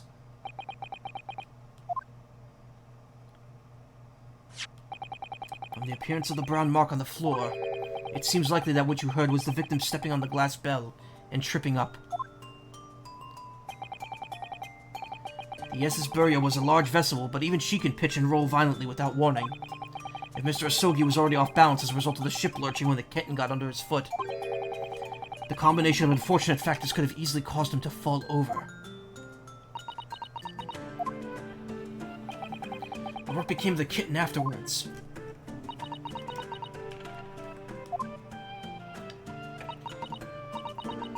In the end, I managed to get her to come back through the ventilator.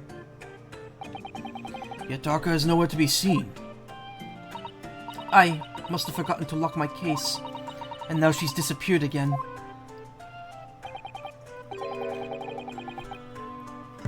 Gracious, that cat is as insufferably restless as I am. Well, he knows something about himself, at least.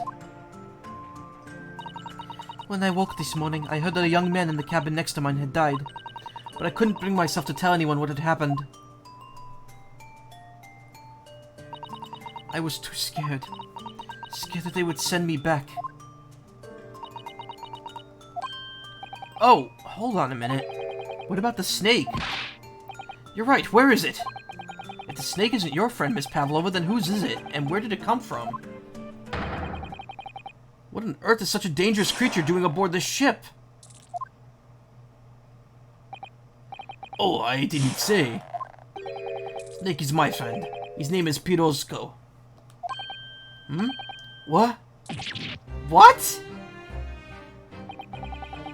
That snake belongs to you? He escaped from cage when emergency alarm sounded. I was looking for him. I did not expect to find him in here. Yes, how did that snake get into this cabin? But animals are not permitted on board. Ha! We are at sea for 1 year! You want to be so long without a close friend, without someone who understands? Couldn't you find someone a little more human who understands you better? But my dear burly fellow, a gargantuan venomous snake? Surely you can appreciate the danger you're putting everyone in. No venom. Hmm? Pirozko does not have venom. He is harmless, very long but very gentle. He is adorable, like Granny. It's venomless. Yes, now he is hungry, so he's in bad mood. But once I feed him, you will see big smile. And you feed him what? Milk, I suppose? Ha! Like they say milk chickens? Ridiculous. Snakes that drink milk are only in stupid stories. Pirozko eats mouses. Big fat round mouses. Oh, so... is that what the mousetrap in the passageway out there is for? Of course. How else can I catch my friend's favorite food? Nothing says top of the food chain like the look in their eyes right now. It refuses to drink milk, it can't hear a whistle, it can't climb up a bell cord, and it's not even venomous. How the deuce did something so inept land a starring role? It's not my fault, I do not make up stories. My Pirozko has nothing to do with this incident.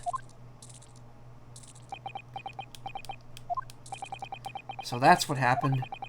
That's the truth behind my best friend's tragic death.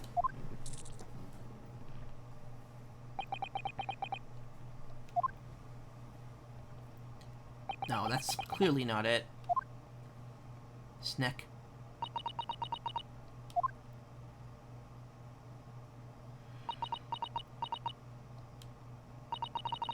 Miss Pavlova. I understand the difficult situation you found yourself in, and I do sympathize, but please remember this. A young man lost his life. If you're going to attempt to cover up your guilt with lies, then no matter what the circumstances, I cannot forgive you. But what are you talking about, Miss Mikotoba? What lies? Miss Pavlova just confessed everything. It was just a series of unfortunate events, an accident.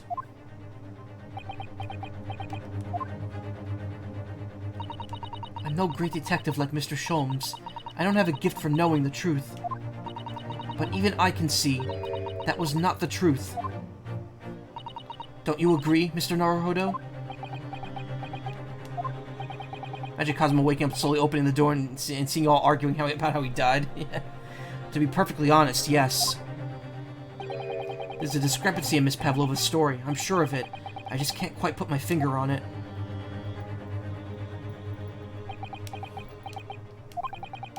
I confess, I was intending to let Scotland Yard deal with any outstanding issues on this matter. Oh! I am only present here for a very specific reason. The truth is, you, Mr. Naruhodo, are simply a distraction. A distraction? I do hope you've not been finding your shackles too uncomfortable. Ah, not again. When did he do that? Especially as they're on your wrists as a result of my intervention. I was rather hoping I could resolve matters before we made our next port call. You were, Mr. Sholmes? Yes, but I overlooked one important detail. The deceased young man was a very close companion of yours.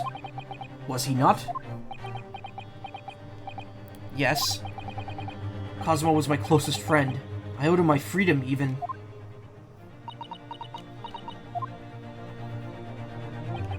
In that case, we must follow this to its conclusion. No further distractions. You must uncover the real truth here, Mr. Naruhodo. Yes, whatever that may be. The key to this is the discrepancy in Miss Pavlova's story, I'm sure. If I could chase that down, maybe the truth will become clear. The truth about how you really died. About how that scene in your cabin really came to be. Alright, I'll see what I can do.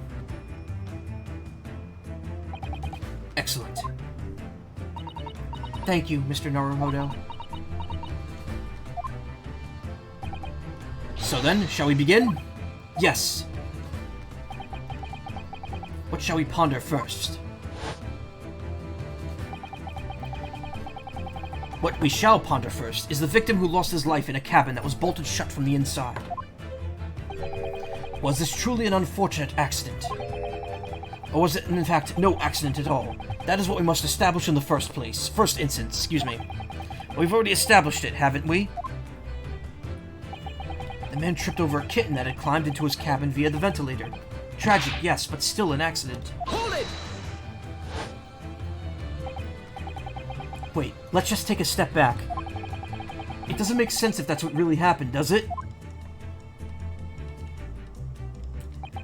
I'm going to have to ask you to spell it out for me, I'm afraid. Yes, it's starting to take shape now. There's a clear contradiction between the facts and Miss Pavlova's story here. The evidence is right there in Cosmo's cabin. It's undeniable. His death couldn't possibly have been a mere accident. Really? Let us show our hand, Mr. Naruhodo. Time to present the evidence. The evidence that proves unequivocally that that victim's death was no mere accident.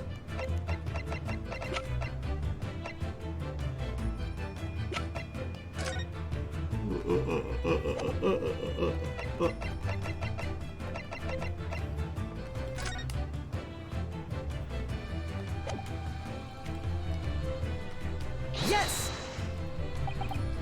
The truth is clearly recorded in this photographic print. There's no way Mr. Asogi could have left this message on the floor. That script. It's Russian, isn't it? Oh, that's Hosonaga, whoops. Indeed it is. The word written means wardrobe. I see what you mean. Most people would leave a dying message in their native language. Japanese in this case. But maybe he was studying Russian. It is a simple language. He could have picked it up very fast. That doesn't seem likely. That's actually not the point. It makes no difference whether he knew Russian or not. Sorry? What do you mean? Exactly what I said before. There is no way that Mr. Asogi could have left this message on the floor. And the reason why is clearly explained in here. Damage to... Oh, wow. Normally they'd make you present that. They'd make you do that work yourself. Damage to the cervical vertebrae resulting in instant death. Instant death. Ah! Which means, after the victim fell to the floor, he couldn't have possibly written anything. Because he was already dead. That's not the only reason either. There's something else we found in Mr. Asogi's cabin. A remnant of something that couldn't possibly have been there, if what Miss Pavlova told us was true. What? So, Susato-san has noticed it too, then. Putting this message on the floor aside, there's something else that gives us the truth away. Another piece of evidence that proves this was no accident. In other words...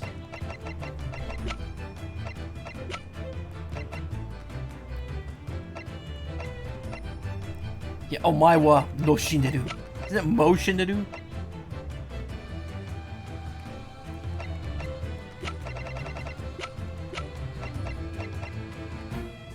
Oh, you can actually hit L to review scene. That's cool. That's not something on other games would allow you to do.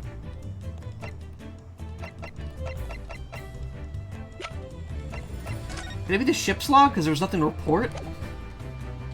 Yes! No. What point are you trying to make with that evidence? I'm starting to see how Cosmo's death really happened, I think. I think that you are starting to see nothing of the sort. That was evidence to prove it. If it was no accident, then what should we be looking for is one of two things. Either the absence of something you would expect to find at the scene of an accident, or the presence of something you wouldn't. Most competently put, my dear madam. Ah, I see.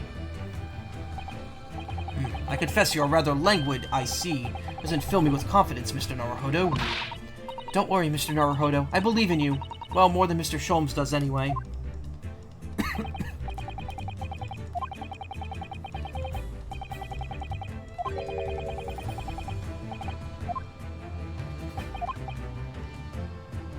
Sholmes, you hypocrite.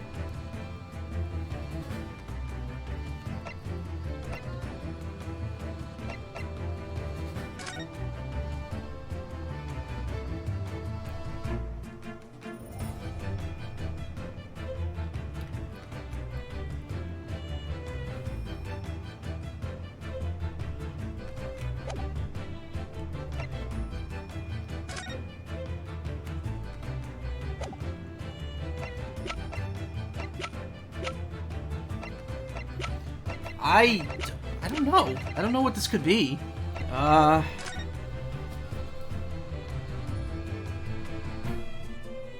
There's no injuries, so maybe it's because he's on the front instead of his back. Paper seal? No, because first off, Naruhodo wrote that.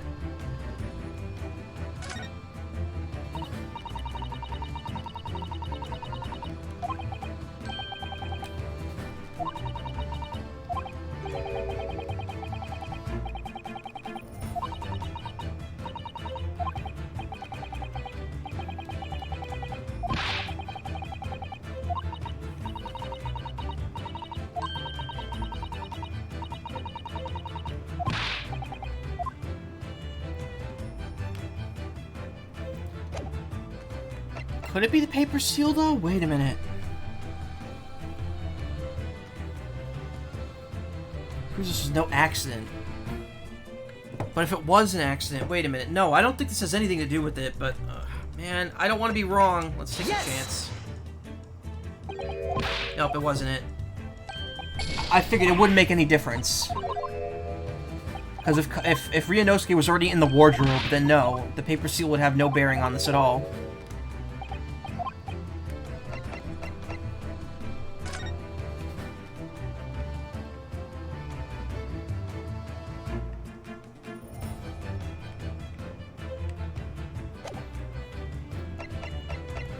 I mean, the only thing I can think of is the mark on the floor or the postmortem report.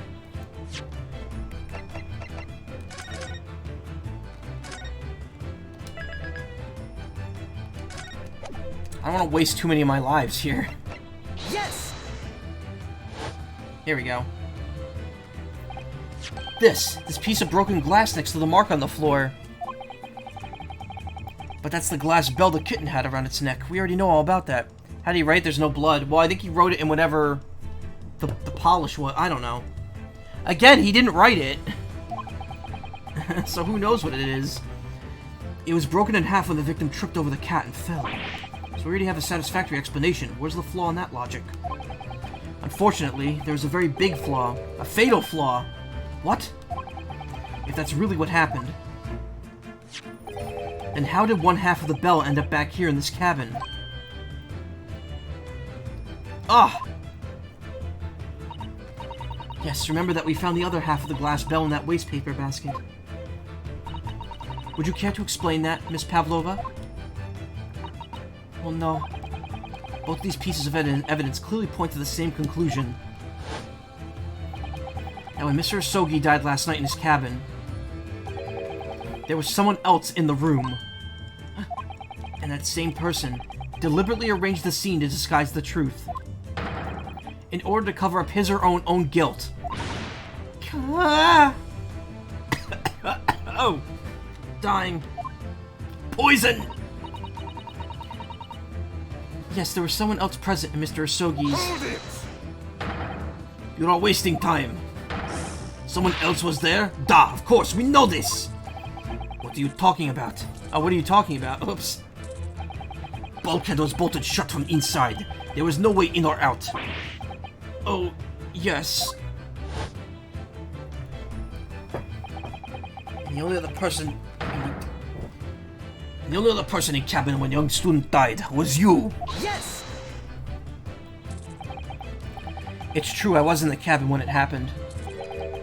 You were shut inside the wardrobe, to be precise about details. But I don't know Russian. There's no way I could have left that message. Not would have. There's no way you could have left that message, to be precise about the details. Would you mind? Forgive me, my dear fellow. As I was saying, the person in question wrote the word wardrobe in Russian on the floor,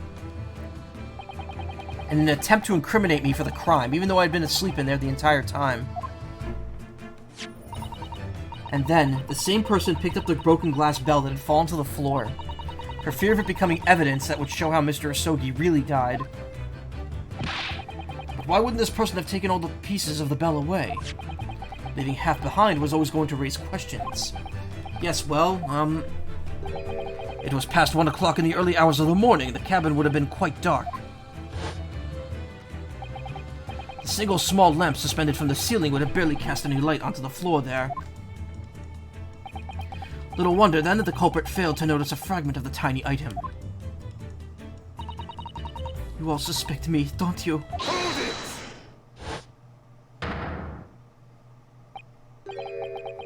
Seaman Stroganoff? Nina's woman of sea. She is daughter of strong sailor. 2 years ago, they noticed her dancing skills and she went away to join ballet company. But before, she was a dancer on ship, a member of ship's band. You do not accuse ship's angel of being criminal. Ah, so that's it. You say that when young student died, Nina was there in his cabin. That is not possible. I give my tooth. Well, this is all most interesting.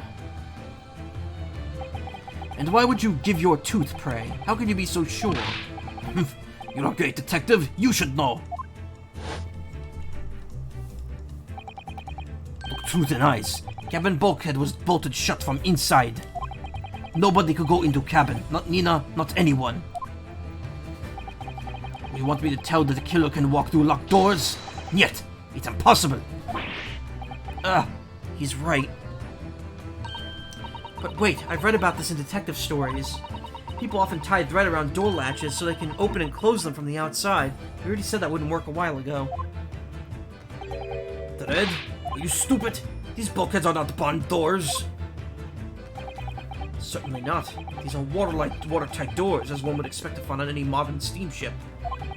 Constructed of heavy steel, with not a gap in sight, No threads or needles or magnets could have been used. No, of course not. I thought so too. Mr. Naruhodo suggested it earlier, so... Susanoo-san, how could you shift it onto me like that? So Seaman Stroganoff has a valid point. The cabin door couldn't have been bolted from the outside. Not necessarily. What? I put it to you that I could bolt this cabin door without laying a finger on it. And in this very cabin, we could see the traces of the method I have in mind that I have been using before. We could see the traces of the method I have in mind having been used before. I don't believe it. Well, Mr. Naruhodo, I believe you know what I mean, don't you? A way to shut the bolt of the cabin door from the outside? One way does spring to mind, yes. Do you really know what Mr. Sholmes means, Mr. Naruhodo? Yes, and so should you. Because we've seen it happen. Indeed we have. So, what would you care to do the honors, Mr. Naruhodo? Point out the telling signs of the method that was used to slide the cabin door bolt across from the outside. Yes! Look at the bookcase there. See all the books and things in it have toppled over? That must have happened when the ship made its emergency stop before. Yes, that's right. Why'd I do that? Yes, that's right. It's a very powerful vessel, after all. When the engines are thrown into reverse, a violent jolt goes across the entire ship. Any small objects that aren't fastened down are bound to fall over. I believe, yes, it's what's known as the Force of Inertia acting on the objects. Is there nothing Susanoo-san doesn't know? Or that isn't in her book at least? Well, whatever it's called, the same force that pushed over those books in the bookcase also made something else in this cabin move. The bolt on the cabin door. Ah! It was very obvious just after the emergency stop that the ship made earlier. We had come into this cabin not long before, and we hadn't bolted the door. But then...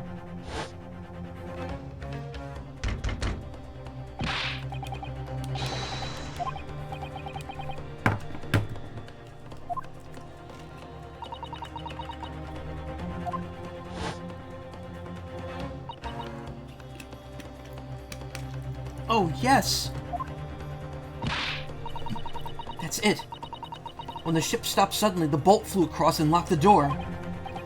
Yes, it's made of metal, but it's small and light enough to be moved by the ship's sudden change of speed.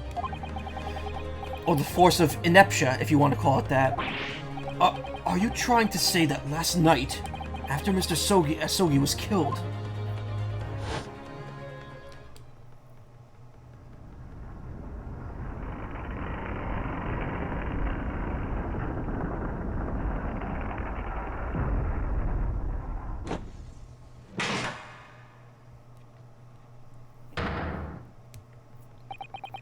The SS Burya made another emergency stop?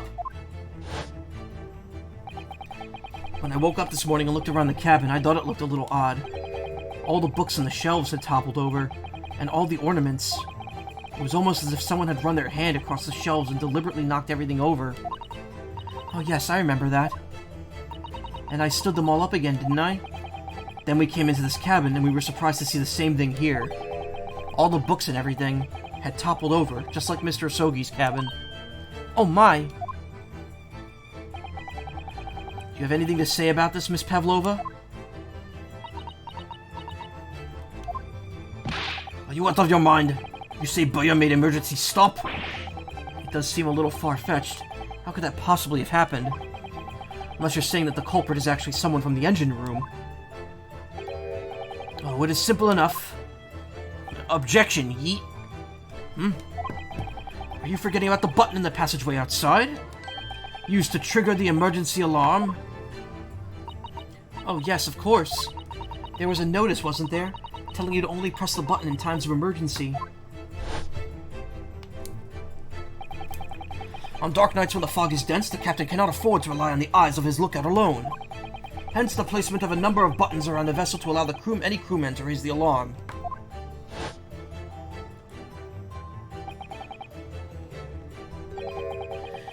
sort of button one is almost compelled to press to satisfy one's curiosity.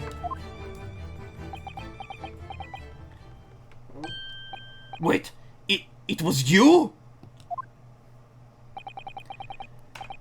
When the button is pressed, two things happen in the interest of safety. The emergency alarm bell rings and the vessel comes to a complete stop. As indeed it did a little earlier today.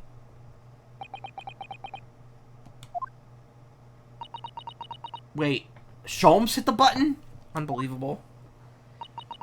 Mr. Sholmes? Surely it wasn't you who... As I always say, a button has but one purpose in life. To be pressed, whatever the occasion. He sounds almost proud of himself. How dare you mess with ship? I report you to Captain. You're in much trouble now. Now, I'm sure that all can wait until later. Let us not overlook the fact that we have now learnt a valuable lesson. Yeah, push all the buttons, ever.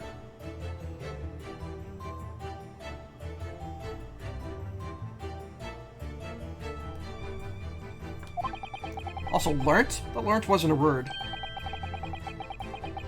When the vessel makes an emergency stop, the bolts on the cabin doors slide closed. Why do we even have that button? So what we must now consider...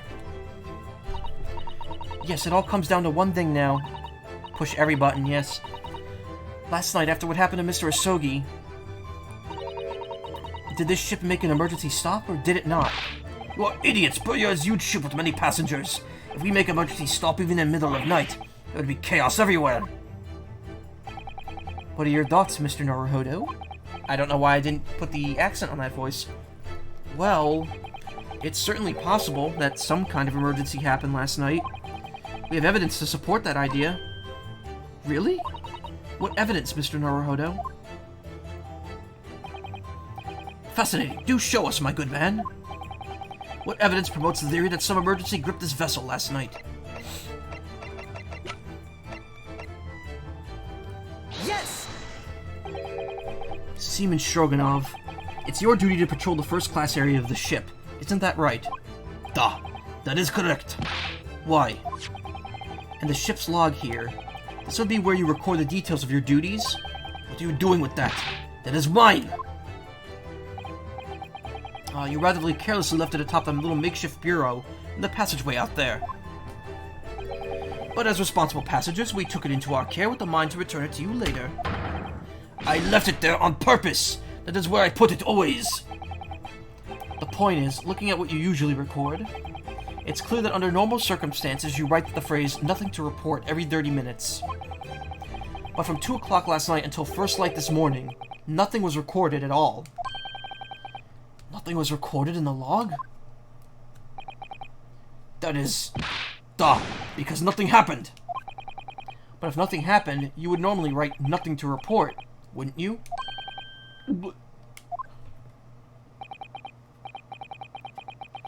Indeed so, which tells us that shortly after 2 a.m., something happened here aboard the SS Burya.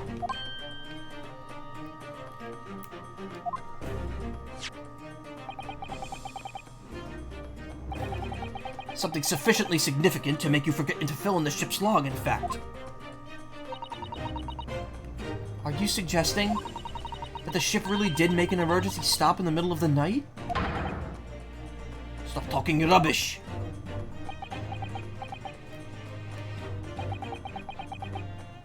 If I'm perfectly honest, I find it a little hard to believe myself. Oh, why?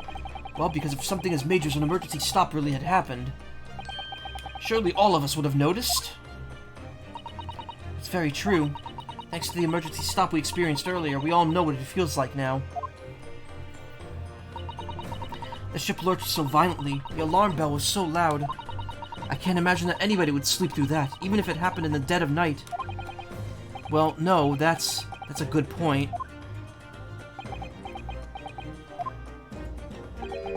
What of the throbbing? Sorry? What do you mean? It's very interesting that they kind of address points here without us bringing them up. That seems very unusual for an Ace Attorney game.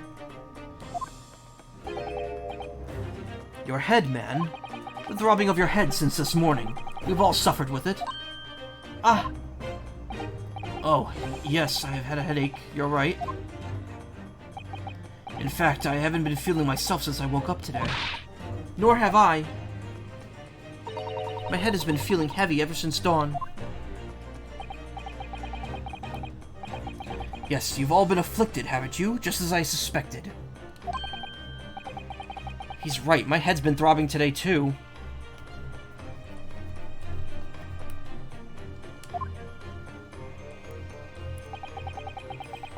And since eating dinner yesterday evening, everything has felt sort of hazy. I can't really remember anything that happened after I climbed back inside the wardrobe.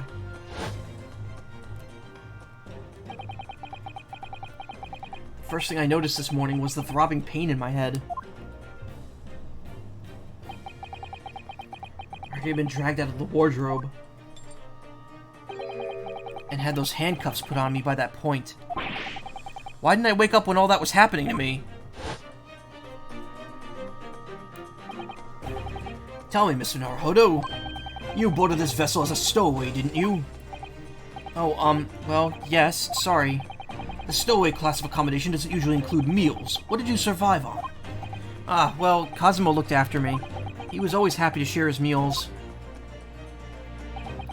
So you enjoyed some of the whole roast chicken dish that was served yesterday evening, I take it? Yes, in fact. I had all of that. Cosmo wasn't fond of chicken. Oh, really? So the victim didn't eat any of the chicken at all? That's right, he didn't touch it. Is that relevant?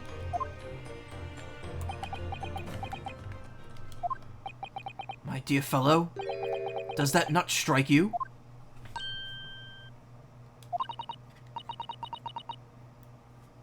Mr. Sholmes, do you mean to say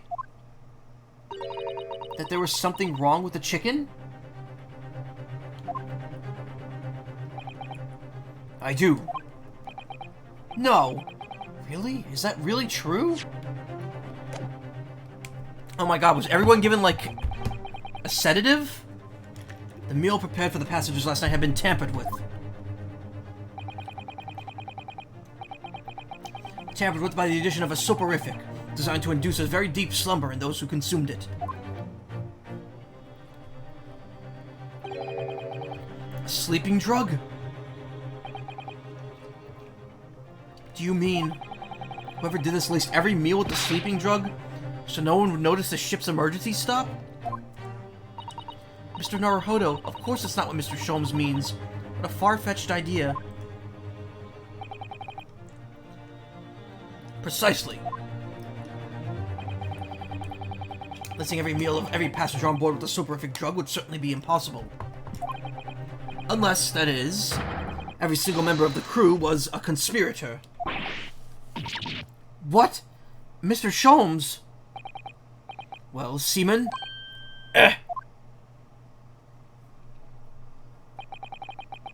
I'm sorry to say that any more deception in this matter will get you nowhere.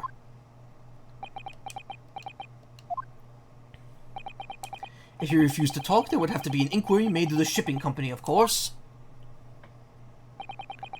And were that to happen, every member of the crew, and the captain himself, would be hauled over the coals. For aiding and abetting a renegade.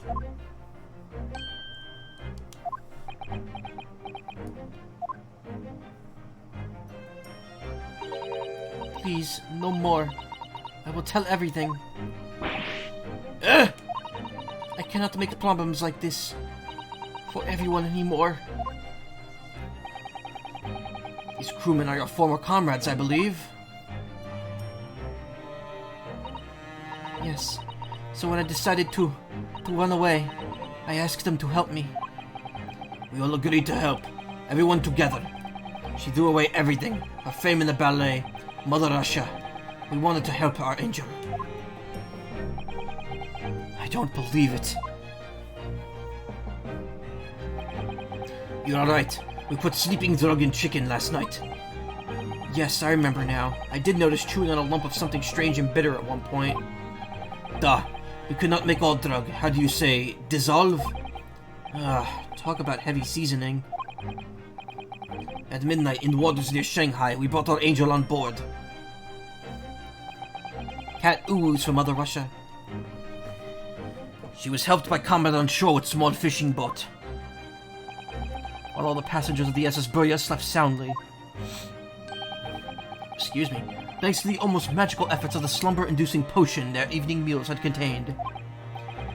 So if that's what happened, the only people awake on the ship last night were the crew, people who dislike chicken, and the newly boarded passenger, Miss Pavlova.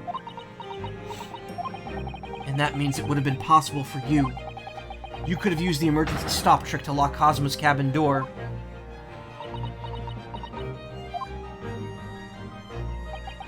But how does that make sense? Surely every cabin door would have ended up locked in that case, and there would have been complete chaos. Oh, I wouldn't say so. What? Ah, of course.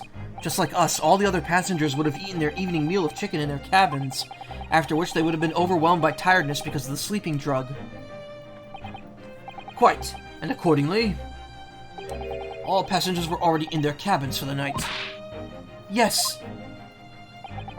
The overwhelming majority of passengers would have habitually slept with their cabin doors bolted anyway, and so not one of them would have found it remarkable to find the door locked in the morning. In summary, in order to fasten the bolt of a single cabin door on the ship, the culprit brought the entire vessel to an emergency stop in the early hours of the morning.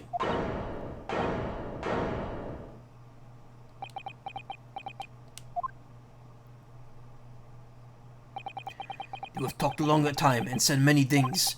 What is point? The point is what I said earlier. There was somebody else present on the scene when the victim lost his life last night. Someone who left a message in Russian on the floor in an attempt to incriminate another. Someone who tried desperately to hide the broken fragments of glass that would reveal the culprit's identity. And someone who abused the ship's emergency stop procedure in order to lock a door. All told, a busy night. But... I don't know about any of this. I am just a little girl. You like to speak with your long English words and explain your clever ideas. But I am sailor, and sailors don't listen to long, boring stories. We don't believe. Sailors like me, we trust only what we see with our eyes. A laudable trait. What? I'm quite the same disposition, my good man. Observation to me is everything. Mr. Naruhodo? Oh, yes? Do you hear it? The accusatory cry of guilt on the wind? What accusatory cry? What accusatory cry of guilt? Sorry, you've lost me. Proof of involvement, man, but you can't hear such a call with your ears. No. You must hear it with your eyes, for observation is the basis of all deduction. What are you talking about? I believe the time has come. Oh, cool, we get to use the final glasses for one final logic and reasoning spectacular to expose the truth. So, maybe we don't get to use the glasses. So, Mr. Naruhodo, your assistance, if you please. With what exactly, Mr. Sholmes? With observation, my dear fellow, just as I said. Of these two provocators. There we go. I knew that word. Observation? If you remember, Mr. Naruhodo, we know that somebody tried to fabricate evidence, don't we? By tampering with the scene of Mr. Asogi's death. What we're looking for is some trace of evidence that one of these two was there last night when it happened. Precisely. You are delightfully quick to grasp my meaning. Alright, I'll see what I can see. So we're looking for a trace of evidence that shows someone else was there last night when Cosmo died. What suggests that someone else was there at the scene? It's exposed navel. Clearly.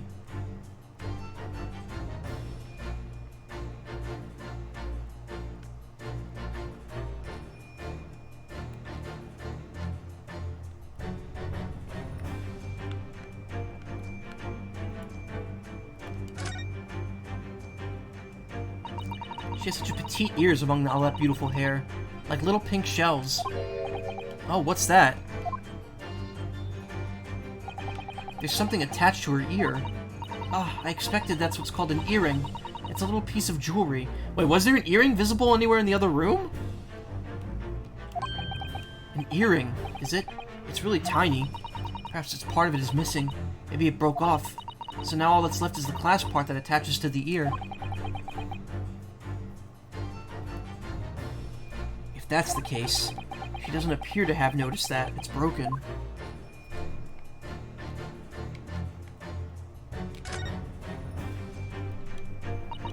She has such petite... Yeah, no.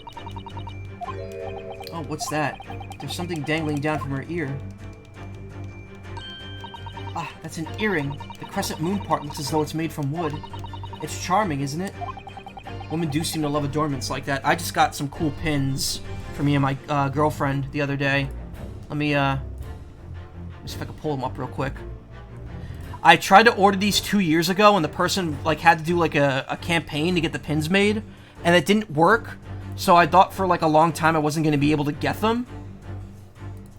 And then out of the blue last week, they were like, "Yeah, sorry, we already refunded all the orders when they got canceled, but we were just canceling them officially now. They've just been sitting in my queue for like 2 years."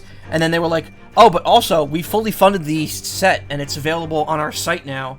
So I was able to get where the hell can I pull these up like easily? Yeah, I guess here's fine.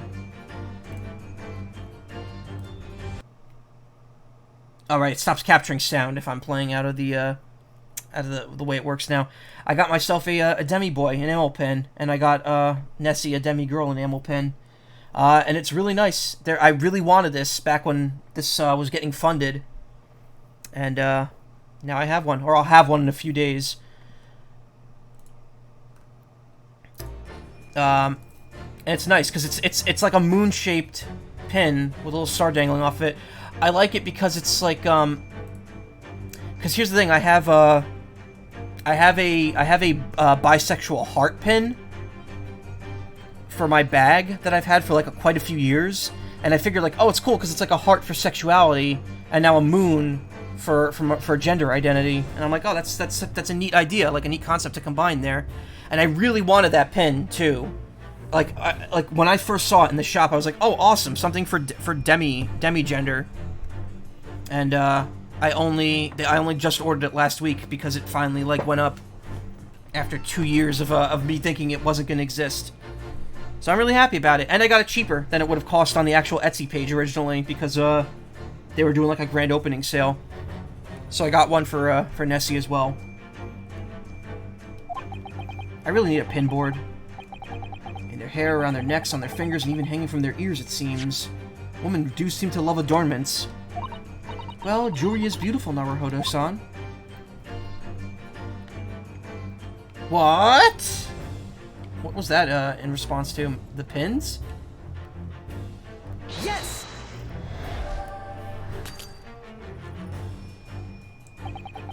I noticed the dainty jewelry you're wearing on your ears, Miss Pavlova. Were we to find a piece of those earrings in Mr. Sogi's cabin, it would prove beyond a doubt that you were there. Although, we haven't actually found anything yet, so... What spectacularly contrived logic led you to this mindless conclusion? Oh, well, it's supposed to be logic and reasoning spectacular, so I thought I'd contribute to the show. This is my show, Mr. Naruhodo. Kindly perform any peculiar experiments on your own stage. Sorry. So that wasn't it. How exactly are we supposed to show that someone else was there when Cosma died? I can think of two possible ways. Either we find a trace of something that the person in question, left behind, or, if that's not possible, a trace of something that the person took away from the scene, be that accidentally or deliberately. A trace of something someone took away. If you observe closely enough, I believe you will find examples of both.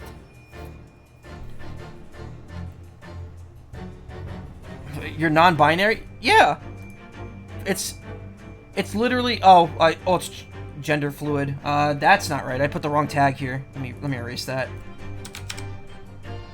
There we go. Yeah, I'm bisexual demi-male. Which I don't know if I would say that's... I guess it's non-binary. I mean, it feels like cheating, honestly, in a way, but yeah, I consider myself demi-male. And my girlfriend considers herself demi-female. And we're both bisexual. If you observe closely enough, I believe you will find examples of both. Give them a long, hard, and uncompromising stare from all sides. That's my advice. Oh, thank you. I appreciate that. Love you too, Celine. Sailor's hat? Have you noticed something significant about Seaman Stroganoff's hat? Oh, no, sadly not. I was just thinking that if only we'd found it in Cosmo's cabin, it would be all so easy. That's true. A hat dropped at the scene would have been a very conclusive evidence. Ah, that's a point. I'm sure I saw your university uniform hat at the scene somewhere. That's not a point. At least not one I'd like you to make. I appreciate that, Sour Cream. Thank you. Maybe something outside of them? This camera... Can I change that? Hold on. Oh, I can't pull up the options menu here. I don't think I can, too. I think I've tried doing this before, and it's not good. I don't like the up and down is inverted. Well, no, it's not inverted. I don't like up and down not being inverted.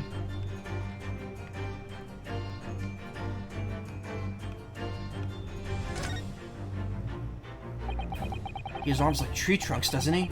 Hairy tree trunks. Yes, he certainly has sailor's arms. He's born a man of the sea. Even if I had been awake, I couldn't have done anything about being dragged out of that wardrobe by this man. Naruhodo-san? Are you alright? You seem to be lost in thought. Oh, sorry. Blame those hairy tree trunks.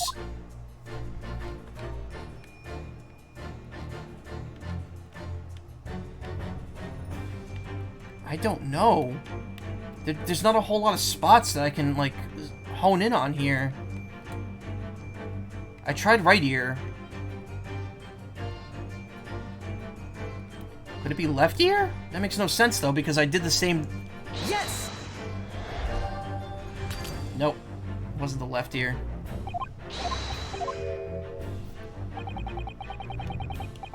What precisely was your intention with that, Mr. Naruhodo? Just following the natural progression of the deduction. Sometimes the truth hurts. Well, the truth is, you do not have a turn for observation or deduction. Did that hurt? Yes, a lot.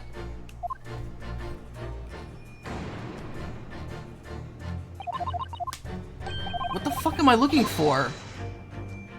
Something they left behind. Well, it's not the earrings.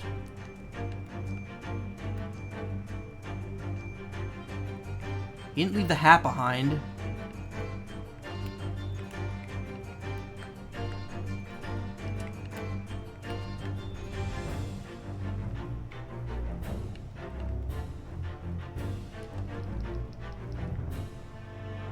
Oh! That was so low on the camera, it was hard to find. Oh, look at this! It's some kind of stain in an unusual place. He pooped himself, purple. He didn't poop himself, that shirt is way too low on him.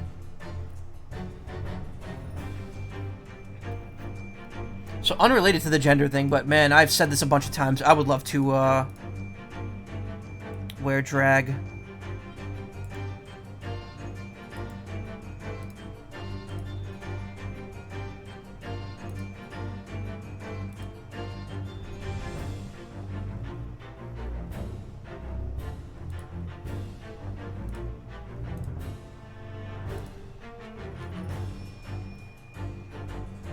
If it were a snake, it would have gotten you. How much money do you need for you to voice and act a line? Like, how much is 1 minute? I generally go by line, $1 per line, but, you know, it also depends on what you want me to do. If you want me to just do something, like, private, or, like, a couple lines for, like, for fun, then I will gladly just do it for you. Like, off-stream. Like, I'll record it for you. It's not that big of a deal. I believe in getting paid for your work, but I don't do voice acting solely to get paid, mainly because it doesn't really pay, but, let me tell you that, If I got a big project, I expect to be paid. If I did not get a big project, and someone just wants me to do voices, I will gladly do it. If people want to pay me for it, go right ahead. But, you don't have to. Especially, you know, if I know you. If you're a random person coming to me asking me for it, I'd be like, DM me first, maybe?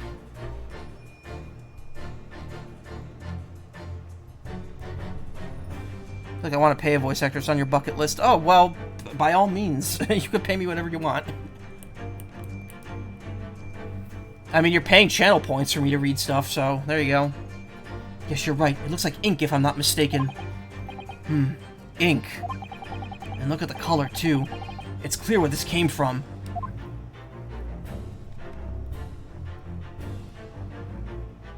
Yes!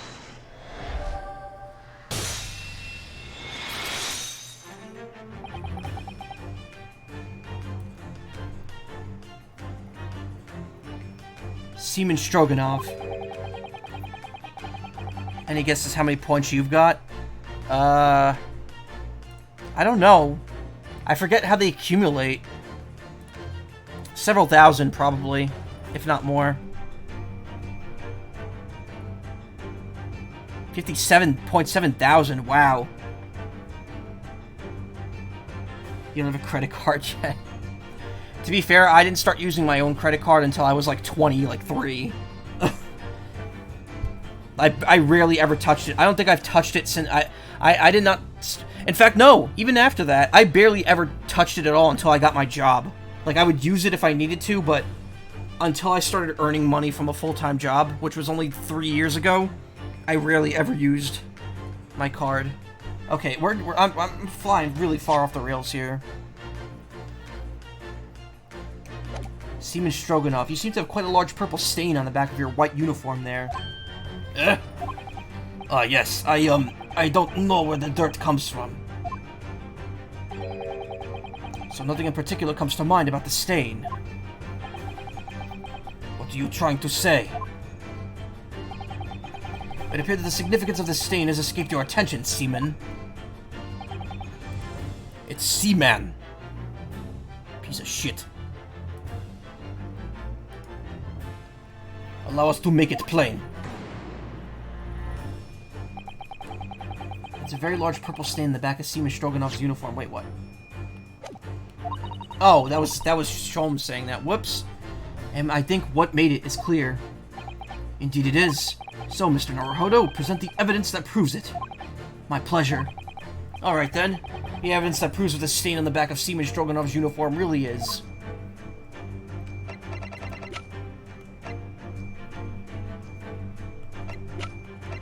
I mean, it's clearly this ink, but is there another piece of evidence to link it? You were young and sour. Not that it would. Oh, you're talking to sour cream. Whoops. Whoops. All right. Yes.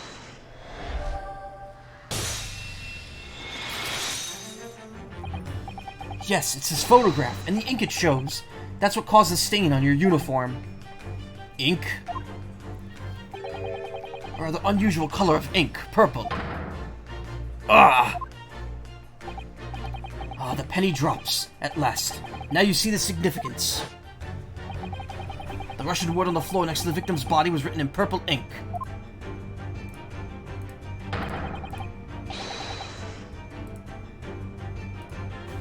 And the stain on the back of your uniform is ink of exactly the same color. Just, hold on one second.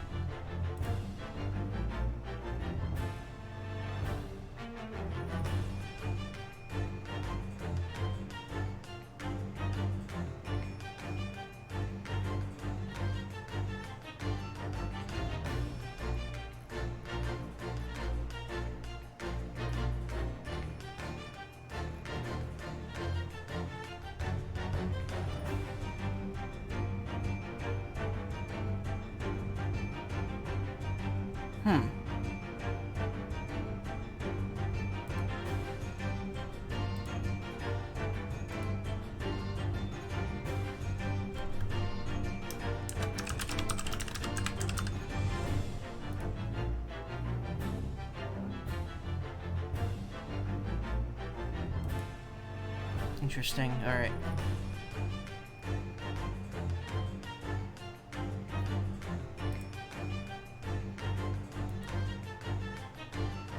Alright, sorry about that. I got distracted by something really quick.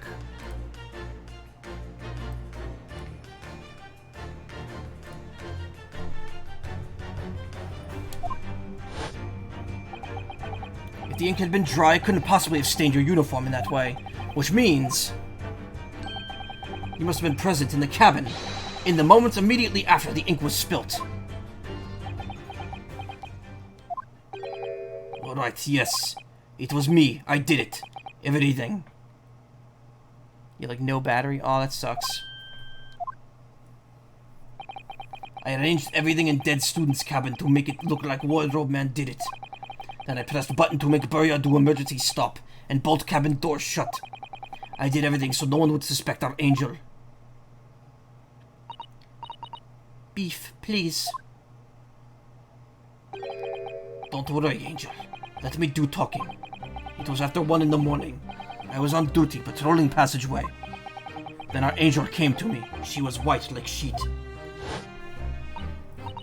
Beef, please. You must help me. I went with her. The door to cabin 1 was open. When I looked inside, I saw student boy on floor. What happened here? Please, don't tell anyone. My little one. My little furry friend. Everything that's happened in the cabin is like Angel told you. The kitten escaped through the ventilator into Mr. Asogi's cabin. Then he tripped over it and broke his neck when he fell to the then he tripped it over it and broke his neck when he fell to the floor? Yes, that is right. So after the incident when the cat ran away, Miss Pavlova then visited the cabin next to hers?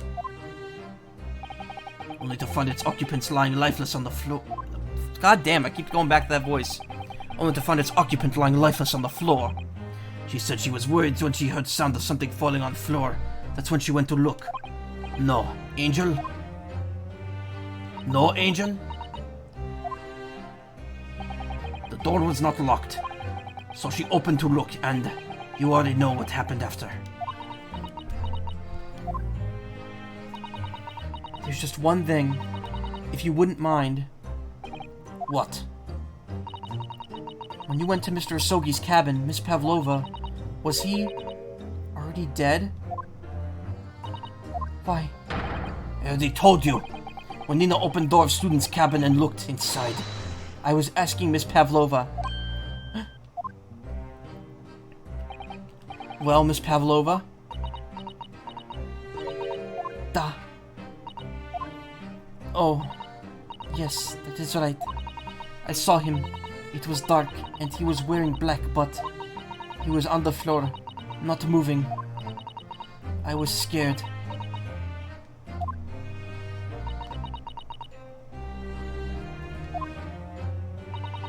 I understand, and I believe you.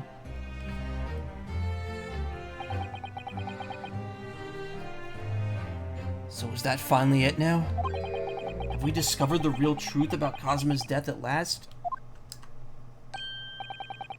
Ah, something very nearly slipped my mind. Oh, Mr. Sholmes. This photograph. Yes, I took this myself, you know. The cause of death was a broken neck. Therefore, the victim died instantly. And we can't really arrest Pavlova since she didn't really kill Cosma, yeah. And the unfortunate incident that precipitated these events, a kitten on which the victim stumbled. However, if those are the facts, there is one particular error in this area in this photograph that seems to be somewhat unnatural. No, I don't think. I think there's something more to this. What do you mean unnatural? What are your thoughts on the matter, Mr. Naruhodo? Oh. I think there's more to this. I think that even though there's this photo on the front, the so-called revolutionary that killed people is her. And I think she did kill Kazuma. Just because something's not adding up here. There's something a little too neat about all this. Oh, well... If Kazuma tripped and fell, then by some terrible stroke of bad luck broke his neck. Which part of this photographic print seems unnatural?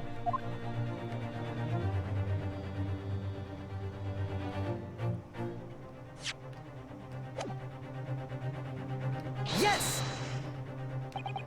This word in Russian clearly wasn't written by Kazuma, so if you're looking for something unnatural, that's the obvious point. Very true, it is certainly peculiar, but it's not what I meant by unnatural, I'm afraid. That particularly crass detail was orchestrated by the culprit. I mean to identify another point. Oh, I see. Imagine, if you will, losing your footing yourself. In my opinion, if you landed on the victim as the victim appears to have done here, would have been most unnatural.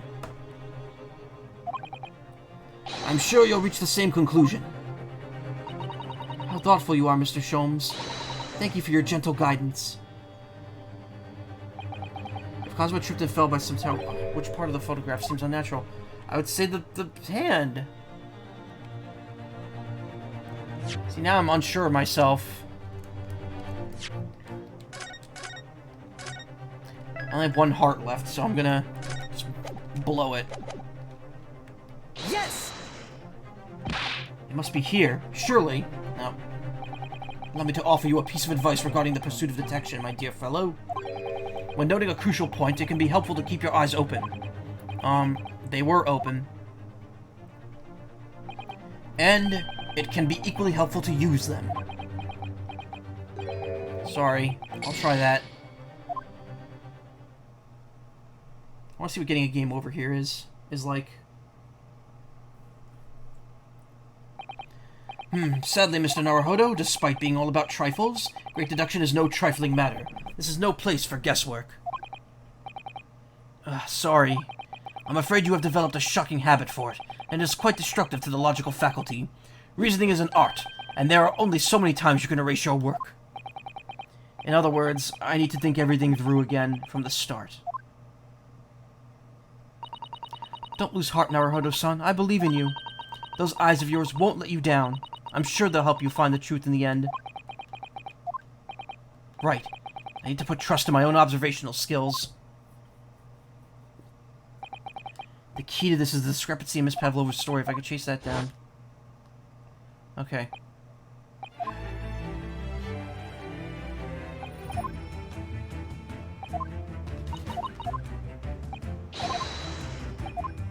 Oh, it just takes you back to that point.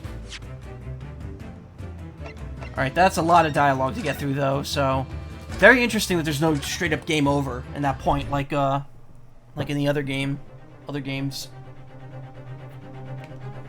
What part of this seems unnatural? How long are you planning to go tonight? I mean, it's 3 o'clock now. I'm planning to go at least another half hour, but I don't know. It depends on how I want to go through this week. Because I'm going to be honest, I'm thinking of just playing this the whole week instead of doing other games with it.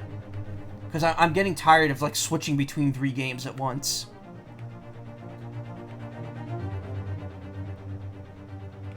What about this photo seems unnatural? It's not his hand.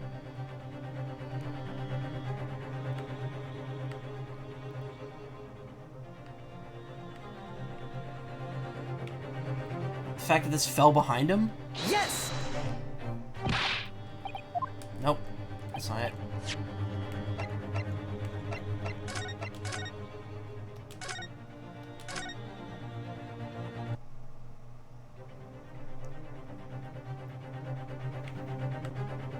Yes! His face? No. What the fuck am I looking for? Alright. I'm absolutely finishing this case tonight, regardless of the situation.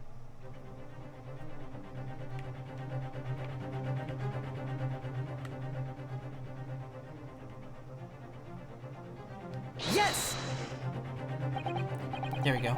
Alright, if he really fell due to an unfortunate accident, then this fist just doesn't seem quite right. I don't know, I would put my fist at... maybe I wouldn't. The exact same thought occurred to me. In a fall, one's instinct is to open the palms flat. Yet here we see the victim with his left hand tightly balled into a fist. Almost, you might say.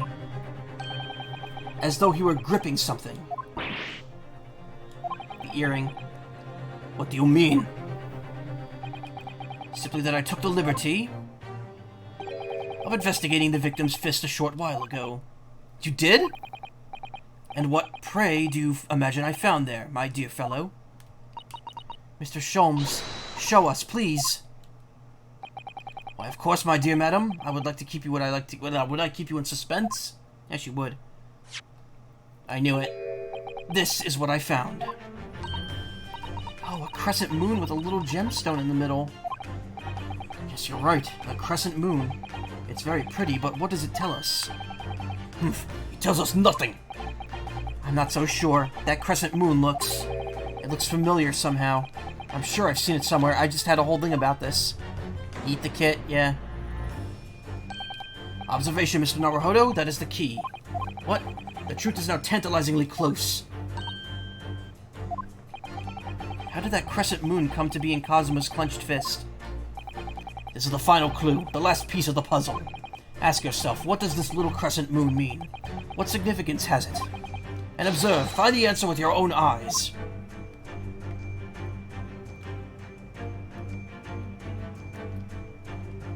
I mean, we've already...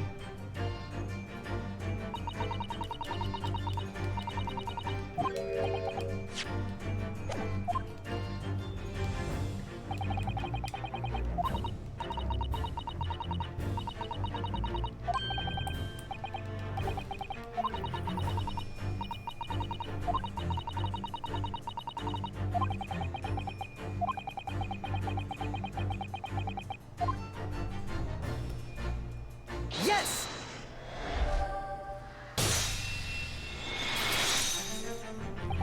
Miss Pavlova, I noticed that on your ear.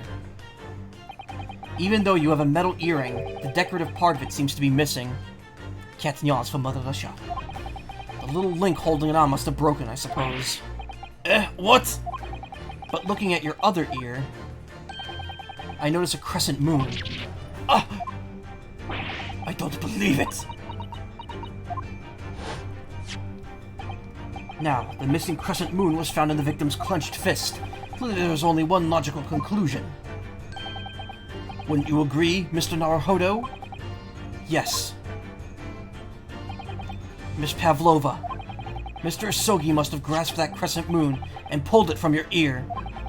Perhaps just moments before he fell to the floor. In other words, last night in Mr. Isogi's cabin, you witnessed the moment when the victim fell with your own eyes. In fact, you were quite literally at arm's length from him. But then the question is, why did Mr. Isogi do that? Why did he pull your earring from your ear and hold it in his clenched fist during his final moments? Oh, no. Angel? No one can protect you now. Please, Miss Pavlova, tell us the truth. Last night, what did you do to Kazuma? Hey, yay. I don't know what that was supposed to be. That's supposed to be het in Russian.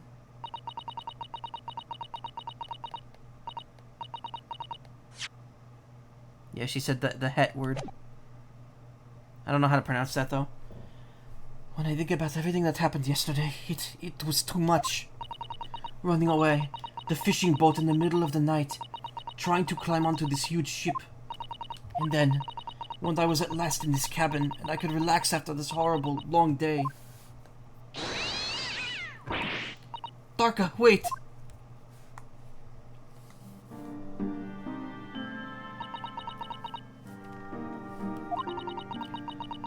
I couldn't believe it when she disappeared through the ventilator.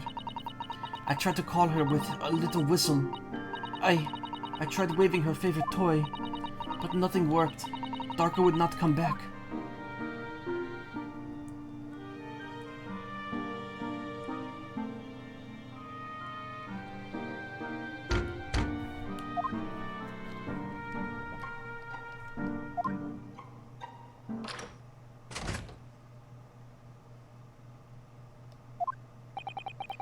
What are you doing here at this time of night, Inspector?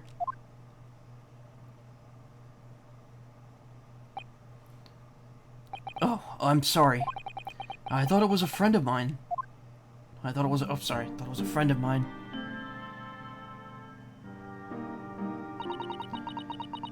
The young man from your country, he was very polite and kind. He helped me to find Darka, and he promised not to tell anyone. But then, when I had my friend in my arms again, and I was going to leave the man's cabin... Just a moment. Sorry, but... Oh, yes? I'm sure I know your face. I've seen you somewhere before. Of course. You're Nikolino Pavlova, aren't you? The Russian ballerina. Huh? No, I don't know that name. My heart nearly stopped when he said that. He knew who I was. How could this man from a land far away in eastern know a Russian ballerina? Yes, I saw your performance in Japan. The beauty of a ballet made a deep impression on me. But, what are you doing on this ship? I'm sure I read that your ballet company was performing in Shanghai at the moment. I can't fool him. I have to tell him the truth and hope he doesn't tell anyone. I have no other choice. I see. So you've run away. Please keep my secret. Don't tell anyone. Give me a moment. I could use another opinion here.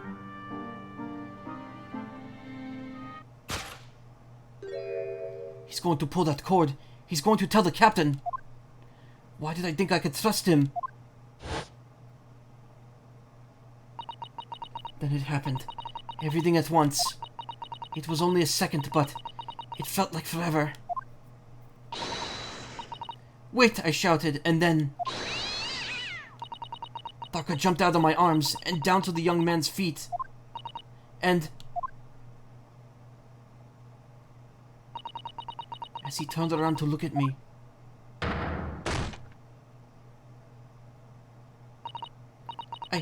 I pushed him. I don't even know why. I don't know why I did it. I was just so scared. Pavlova is a meringue-based dessert named after the Russian ballerina Anna Pavlova. It has a crisp crust and soft, light inside, usually topped with fruit and whipped cream. That sounds good. I could go for that right now. And I had to stop him from telling anyone about me. She wasn't the assassin, but she still did it. And that's when you went to fetch help? From Seaman Stroganoff, who was on duty out in the passageway.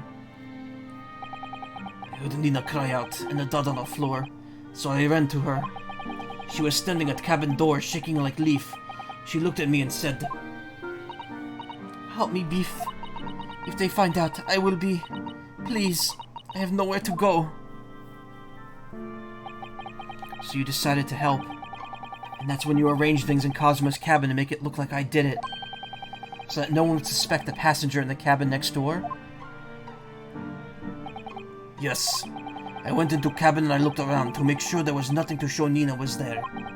And then I found Stowaway, in the wardrobe, still sleeping. Right. That's when he found me. So you worked out a plan to lay the blame on the Stowaway. I closed the wardrobe doors and put back strange paper sign. Luckily for me, that's the only reason Sasato-san started to believe me when I said I was innocent. I dragged young man's body to a good place and used ink that was spilling to write on floor. I wrote, so that person who found it would look inside the wardrobe and find Stowaway. I don't know how to read Russian. And tell me, what of the glass bell? It was by my feet, so I picked it up. I see. But it was dark in the cabin. I didn't notice the other half. Then the angel went back to her cabin. I finished job. By pressing the emergency alarm button in the passageway? Yes.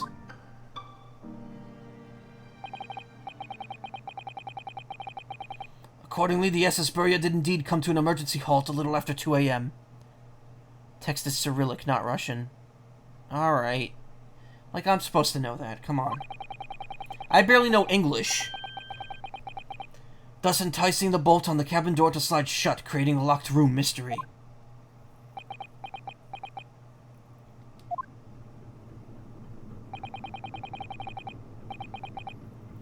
God damn it, I knew the cat was sus when they vented from Mother Russia. Fucking hell. That joke works too well in this case, I'm sorry. There's still one thing I don't understand, Miss Pavlova. What? Well, you said that you told Cosmo about the fact that you'd run away from your homeland. And it's because you were worried he was going to tell the captain that you pushed him. Isn't that right? Yes. But even if he had pulled the bell cord and called for the captain of the ship, aren't you friends with every member of the crew? Why would that have been a problem?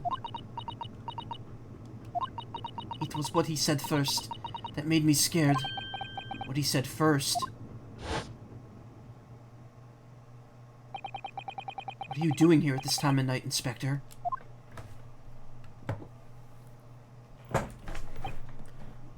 Oh, I'm sorry.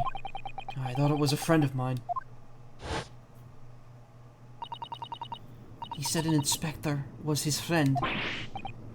Yes, meaning me, who was supposed to be acting as his bodyguard. I thought that if police knew about me, they would arrest me. So before he could pull the bell cord, May I stop you for a moment, please, Miss Pavlova? It just doesn't seem to make sense. I mean, was Mr. Asogi really going to pull the bell cord? I don't know. What? What do you think, Mr. Naruhodo? Well, I'm not Kazuma, so I can't know for certain, but... he was a man of his word. If he told you he wouldn't give your secret away, then he wouldn't have done. No, he was walking over to it. He was going to pull the cord. He was going to make them send me back. Well, Mr. Naruhodo, the day's work is not yet done, it seems. There is one more deduction to make. What? Another deduction? Yes, what action was the victim really about to take at that moment? I mean, that's obvious. Can we determine whither the young man's gaze was directed?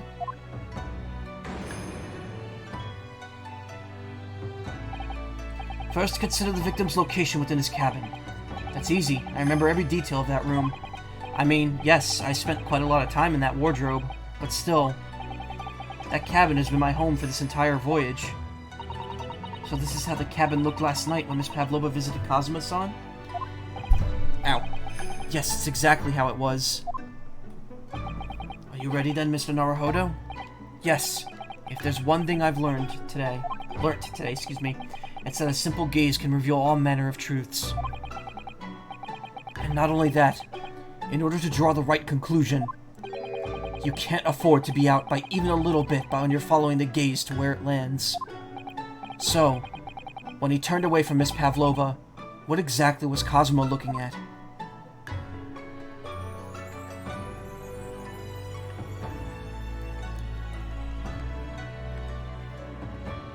Apparently, if you examine the bed... his bed. I remember him being annoyed about the pillow. He said it was too thin. Didn't he put that big, thick book of Japanese law underneath it, in fact? Perhaps he was thinking of looking something up.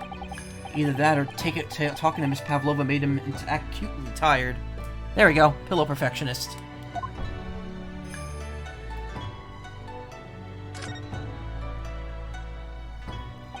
The wardrobe.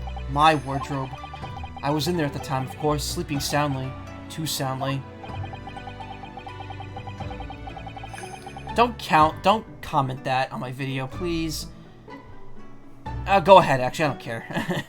I appreciate any comments, because my videos normally get none. If only I didn't eat that chicken that was laced with the sleeping drug. Yeah, well, that was a read. If only he'd woken me up. Then maybe this tragedy would have never had happened. Take that!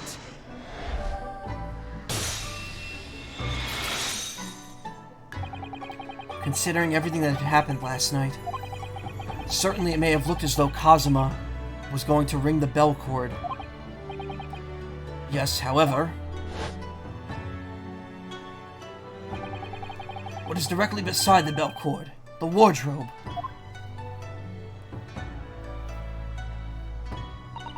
The wardrobe. And now, more importantly, what was inside the wardrobe? The man's great friend, sleeping soundly. Miss Pavlova, please think back very carefully. What were Mr. Asogi's exact last words last night? Ugh. Give me a moment. I could use another opinion here. Another opinion? Yes, but not from a member of the crew. No. Mr. Asogi intended to consult his close friend on the matter. To see if, between them, they might be able to help in some way, no doubt. Oh, no. Sadly, we can't know the truth for certain now. It's too late for that. But I wish you had made sure of what Mr. Asogi was looking at. Things may have ended very differently if you had.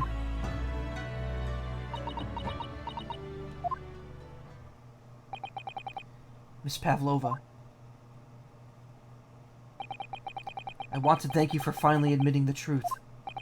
But unfortunately, the truth is, a man lost his life because of what you did, and that will never change. I hope you'll never forget that.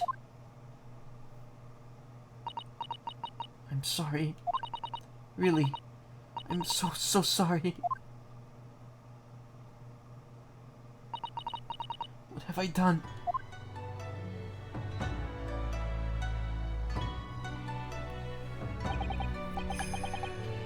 And so, at long last, the mystery surrounding the tragic accident on the SS Buria was finally laid to rest.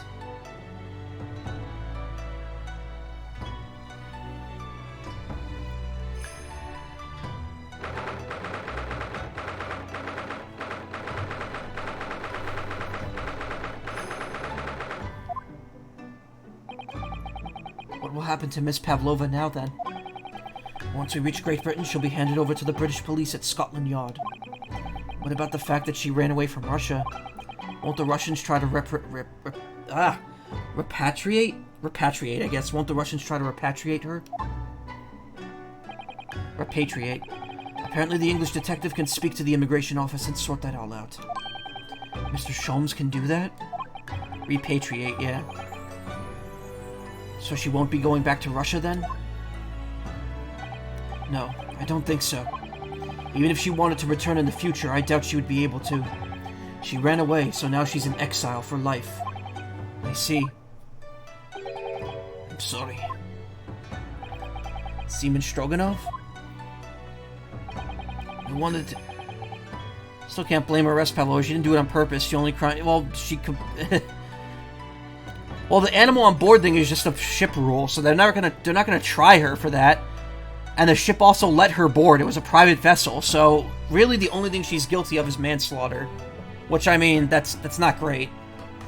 I wanted to help our angel, no matter what. But I didn't think about you. About how you lost good friend. I will go with Nina. I will give myself to British police. That's kind of you. In the meantime, thank you for letting me go free again. Kazuma's death feels like such a waste, but... Well, do what you can for Miss Pavlova, won't you? Duh.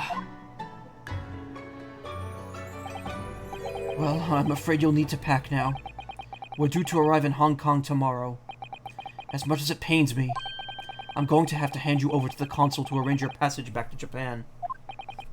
Yes. I did stow away, after all. I couldn't really expect any different. So, you should get back to your cabin now.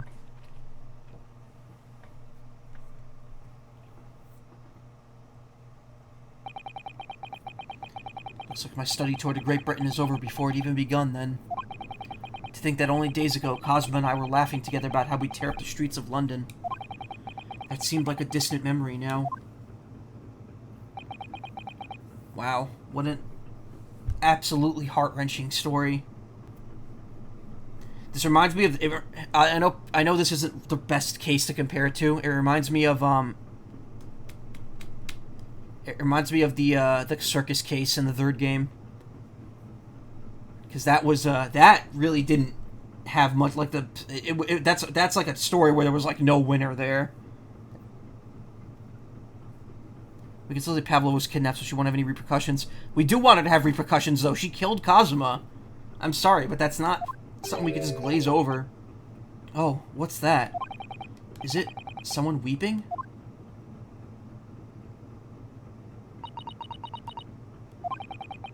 Susato-san?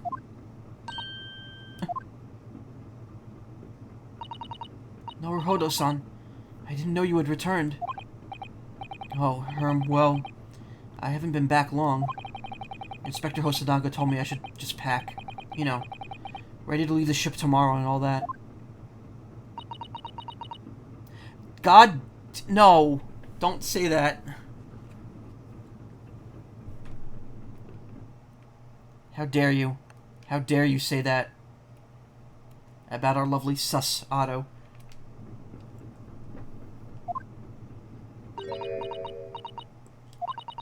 I still can't believe this has happened. I can't believe someone's life can be over just like that. Susato-san.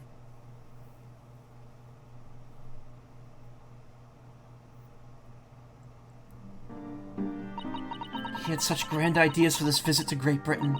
So many dreams. And now they've been cruelly taken away. Just as he has. I thought I could never forgive the person responsible. Celine, don't you start with that, too. God, no. It's Susato. I'm not going to be calling her Susato, no.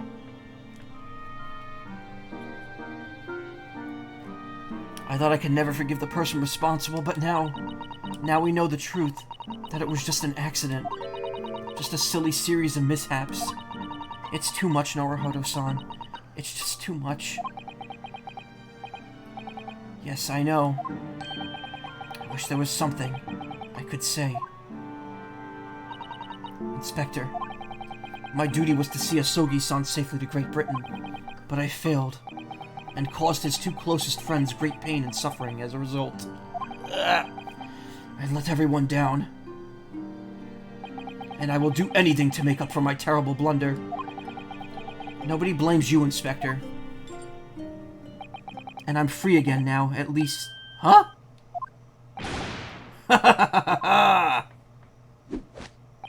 Surprised, Mr. Naruhodo? What is the meaning of this? Oh, a trifling matter. Simply that in my head, I think I shall always picture you wearing those shackles. Without them, the balance seems all wrong. It's distracting. Sorry? So I decided to restore them, for old time's sake, shall we say. You are a stowaway, after all. He thinks this is funny? I am not putting it... No, we're not doing that. But I do need a description for this episode on YouTube. Fuck, God, no.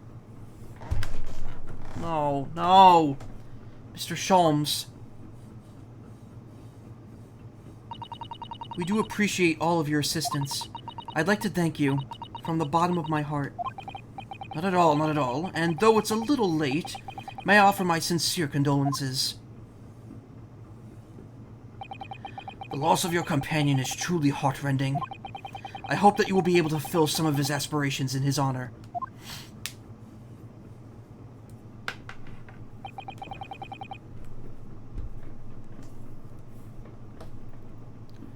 I'm afraid that won't be possible. We shall be disembarking at the next port, in Hong Kong. We have to return to Japan and make full report about everything that's happened. What? Wait a minute. It's just me that has to go back, isn't it? I mean, I was the stowaway.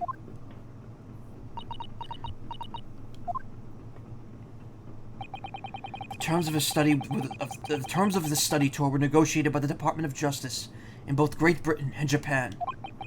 It was to be a one lawyer and one assistant. Was to be. In the light of Mr. Osogi's unfortunate death, I'm afraid the study tour can no longer go ahead. Oh no, I don't care for me, but... Poor Sasato-san. My dear fellows, the majority of problems have an extremely simple solution, you know. Sorry. All you require is one lawyer, and the study tour can continue, surely? But there's no one else with the necessary qualifications, Mr. Sholmes. We know of no other lawyer. Qualifications, you say? Any qualifications obtained in your own country will be of little value in Great Britain, I'm afraid.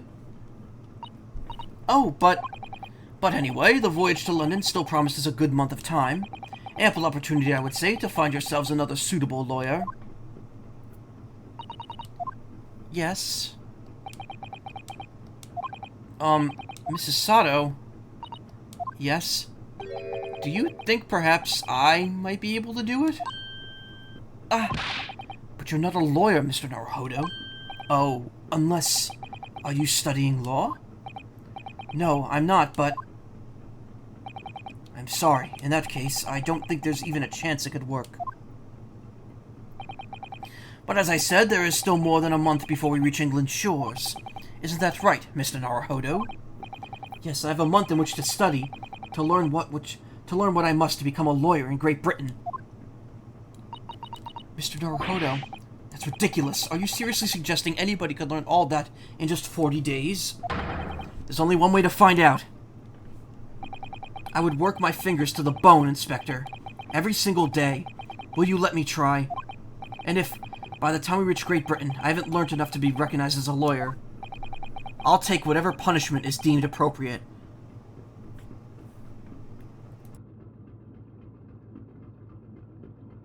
Sorry, had to mute myself there for a second.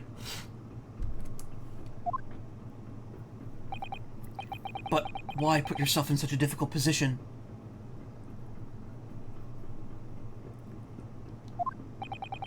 For Kazuma. He said that there was something he had to do in Great Britain, and that he would sacrifice anything to make it happen. He was passionate about it. I can't let all that passion just come to nothing. And anyway, it's for my own benefit, too.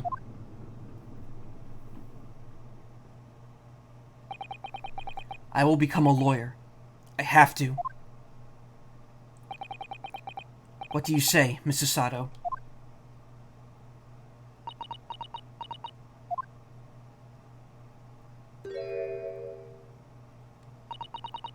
I think it's a wonderful idea.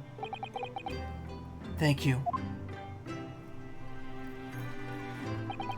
So, what does our bespectacled inspector friend say? Are you serious? One lawyer and one assistant. The numbers are indisputable. No, it's madness. Yet fascinating, would you agree? Fascinating. Duty and rules are the dull routine of existence that we all abhor. Give us interest. Give us fascination. Speak for yourself. Besides, qualifications are no measure of a man. What matters is his character. No? And you've witnessed ample evidence of this man's exemplary character today with your very own eyes. From the early hours of this morning until this very moment now. Despite contending with the passing of his close companion, and despite the accusation of guilt, this man has shown resourcefulness, intelligence, and above all, courage. That's 2 of the 3 Triforces. Very well. I'll think of a clever way to word my report to the Department of Justice. Inspector, after all, I did just make a promise, didn't I? I said that I'd do anything at all to make up for my shortcomings here. Oh, thank you, Inspector. If you'll excuse me, I must pay a visit to the captain's quarters, I think. I need to discuss what to do next and how best to make my report.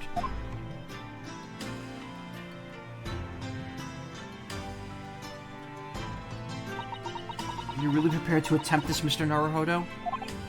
Yes, I'm going to try. I wonder, would you consider teaching me what I need to know? Everything about being a lawyer? I would be delighted to help you. I am a judicial assistant, after all. Thank you. And, Mr. Naruhodo, I'd like you to take charge of this. What? Me? Are you sure? I'm sure it's what Kazuma-sama would have wanted. Its name is Karuma. It's a great sword that's been in the Asogi clan for generations. Very well, I accept. I'll treasure it always.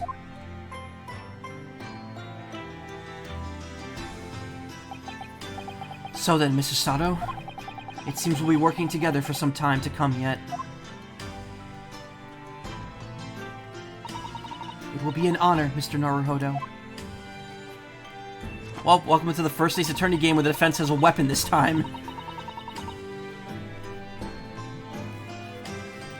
Yes, weapon beyond just razor wit. Apollo could kill someone with his hair, though, let's be honest. He could stab someone with that.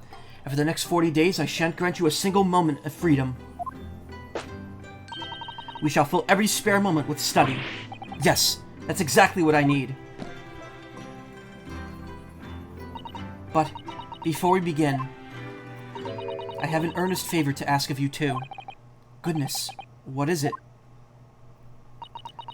Prosecutor with a whip, a bird, and anything else, even a coffee. Now we have a sword, yeah. Please throw me to the ground. 3 times. What? I should never have doubted you.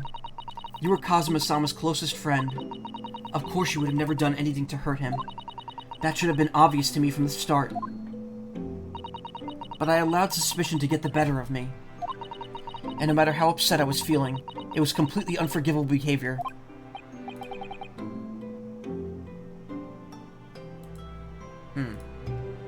No, you were in shock. You just found out about me stowing away. And wait, what? And the cabin door was locked from the inside. No, I won't let you make excuses for me. Whatever the circumstances, I should never have thrown you. And not just once, but 5 times.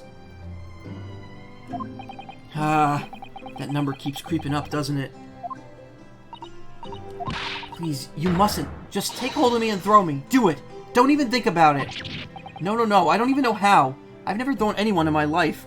I wonder if that number would have been 4 if I didn't get tripped after giving the wrong answer. Very wise, Mr. Naruhodo. It isn't a skill one acquires without considerable training. Oh, Mr. Sholmes. I observed your throwing technique several times with great interest. I confess I was most impressed. When did he see that? I presume that would be a form of Japanese wrestling? Oh, well, in a way. It's not wrestling, but my own interpretation of an ancient jujutsu technique. Apparently it's called the Susato Takedown. It leaves your head swimming, believe me. How beguiling. I'm a practitioner of the combative arts myself. I'm a somewhat accomplished boxer. There he goes, dancing around again. I wonder if you'd be so kind as to instruct me on the technique of your arresting throw. Yes, I'd be honored. Then let's not dally. Demonstrate, my dear madame. Oh, of course. Are you ready, Mr. Naruhodo? Sorry? Hi-ya!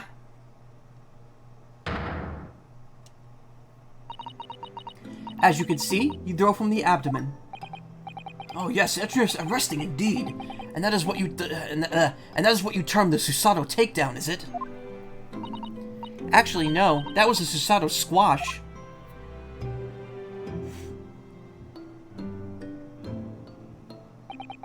In my groggy state of consciousness, a scene from an evening recently spent with Cosmo flickered into my mind.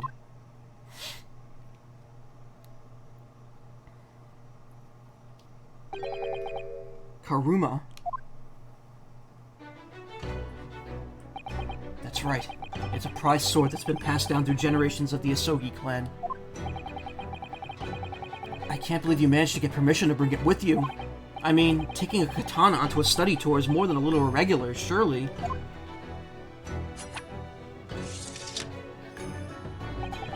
A Japanese man's sword is his soul, Ryunosuke. It can't be parted from my katana. Karuma guides me. I truly believe that. So its name compels its wielder to slice evil in two? Not that you would need much compelling. On that subject, there's something very important that I have to do in Great Britain. Half-time lawyer, full-time demon slayer, and I'll sacrifice anything to make it happen. I'd appreciate you seeing it through with me. Of course I will. Whatever it is, I'll see it through to the end with you. I knew you wouldn't let me down. That important thing he had to do. I still don't know what that was. But I'm going to see the place for myself and work it out. In Great Britain's capital, London.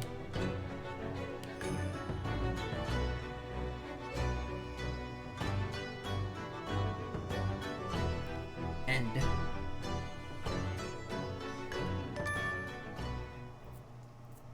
Crash course candidate.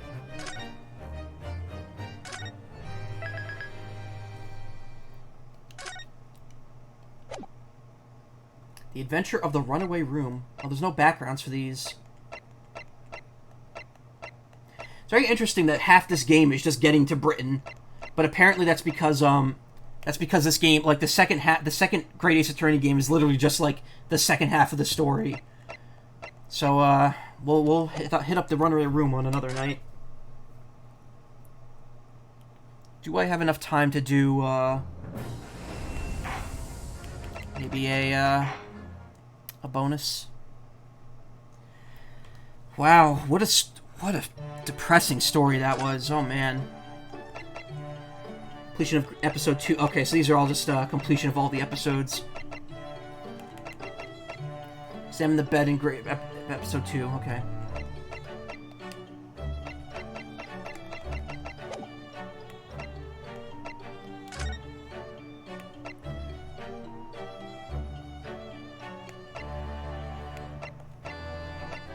In a first-class cabin, the Ransom magazine, episode 2.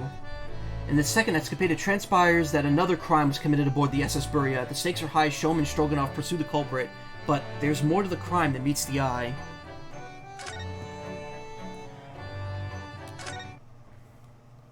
Apparently, all of these shorts are from the first game, specifically.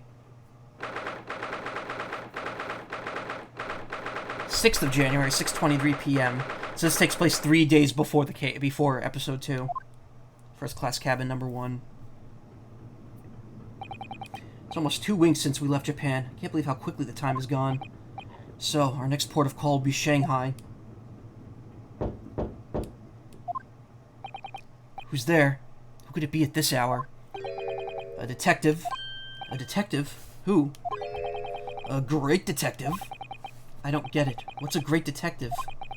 If you would just be so kind as to open the door. Oh, yes, sorry, of course. Conveniently takes place at night, so Naruhodo's asleep, and doesn't know who Sholmes is later.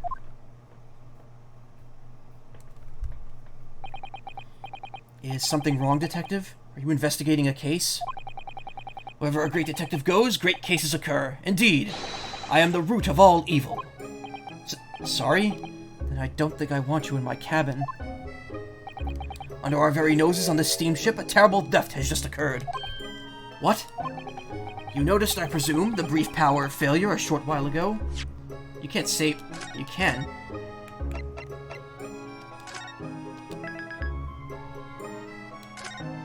Interesting. Just escapades.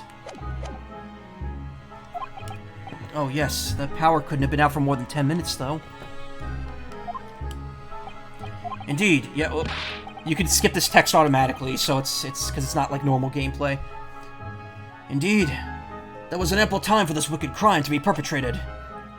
I see. Well, clearly this is a case that needs investigating. Precisely. The culprit ran away in this direction, down the first-class cabin passageway here. Really? The thief came this way? I'm quite sure of it. May have escaped the attention of the dim-witted crew, but not of the great detective. To that end, I would be obliged if you allow me to investigate here in this cabin. Well...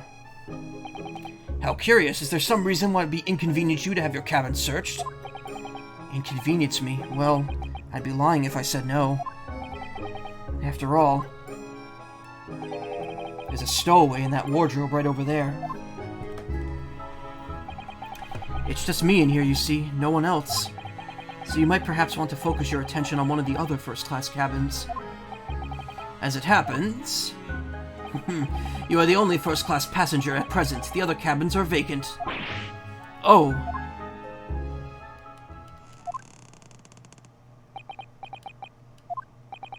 Did that rather tragic rumbling of the stomach arise from within you, my good fellow? Of course, as I said, I'm the only person in here. It's not long until dinner time now, so perhaps we could do this afterwards. I do apologize, sir, but it is of the first importance that the investigation is not delayed. Now, if you'll excuse me... Wait, where did he go? How did he suddenly move all the way over there? Yes, without a doubt, if the culprit were to be hiding in this cabin, it would have to be inside this wardrobe. I shall need to examine this wardrobe thoroughly. I presume you have no objection? I'm sorry, but I'm going to have to decline. Really, you won't find any...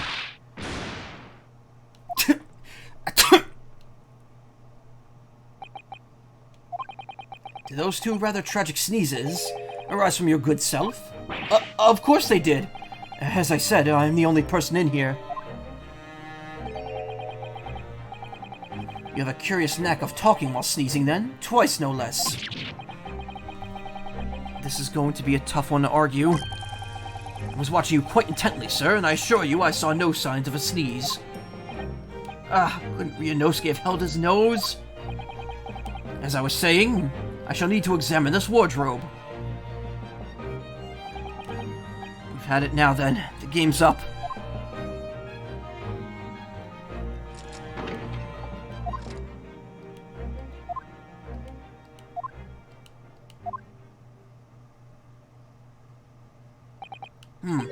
Nobody hiding in there, it seems. What? You seem surprised. No, not at all. Yes, I am. Message deleted. Oh, God. He was in there for sure. I shut the doors on him myself. More visitors? Who's this now?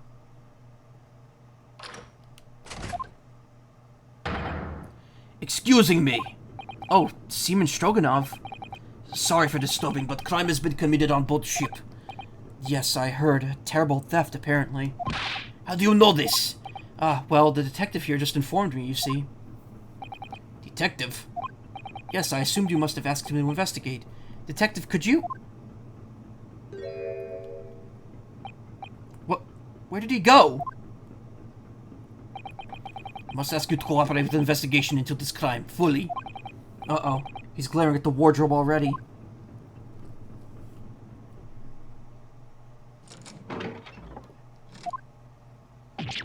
Ah! Well done, you found me. What are you doing hiding in my wardrobe? My good man, I was merely assessing the practicality of concealment in such a place. And I would say that at a push, a human could survive for maybe up to 5 minutes in that cramped space. Ryunosuke's been in there for a fortnight. Is he not human? Who are you? Shh! This is the moment of truth.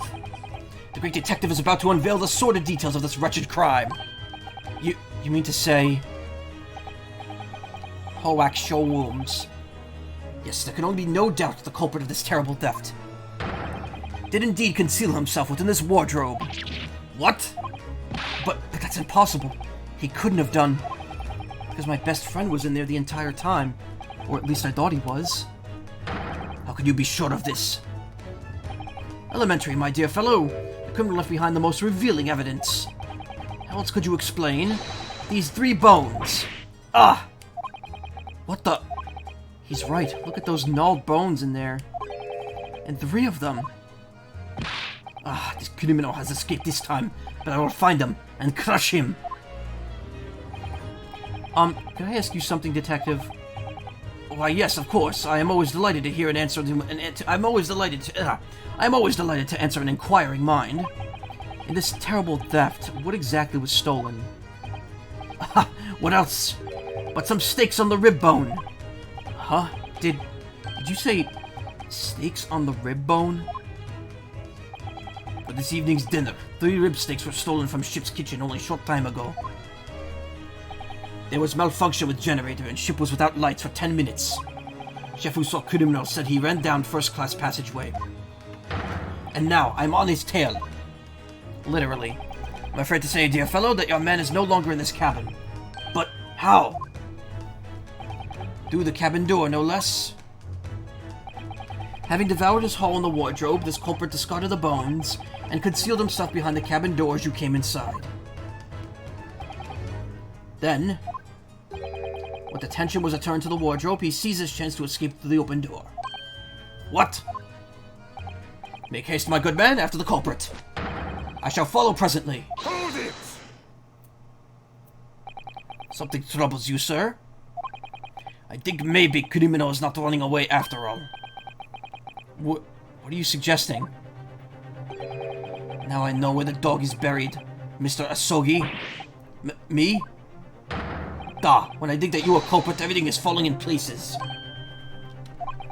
The criminal that disappeared in first-class passageway, the bones in the wardrobe, all clues are pointing their fingers at you. Don't be ridiculous, I would never... Yes, of course. I established at once that you couldn't be the perpetrator of this crime. You did? Why, how are you so sure? My dear fellow, there are but 2 things in this world on which one can rely with total certainty. What 2 things? The first is the word of a great detective, and the second... The second is the tragic rumbling of an empty belly. Not again.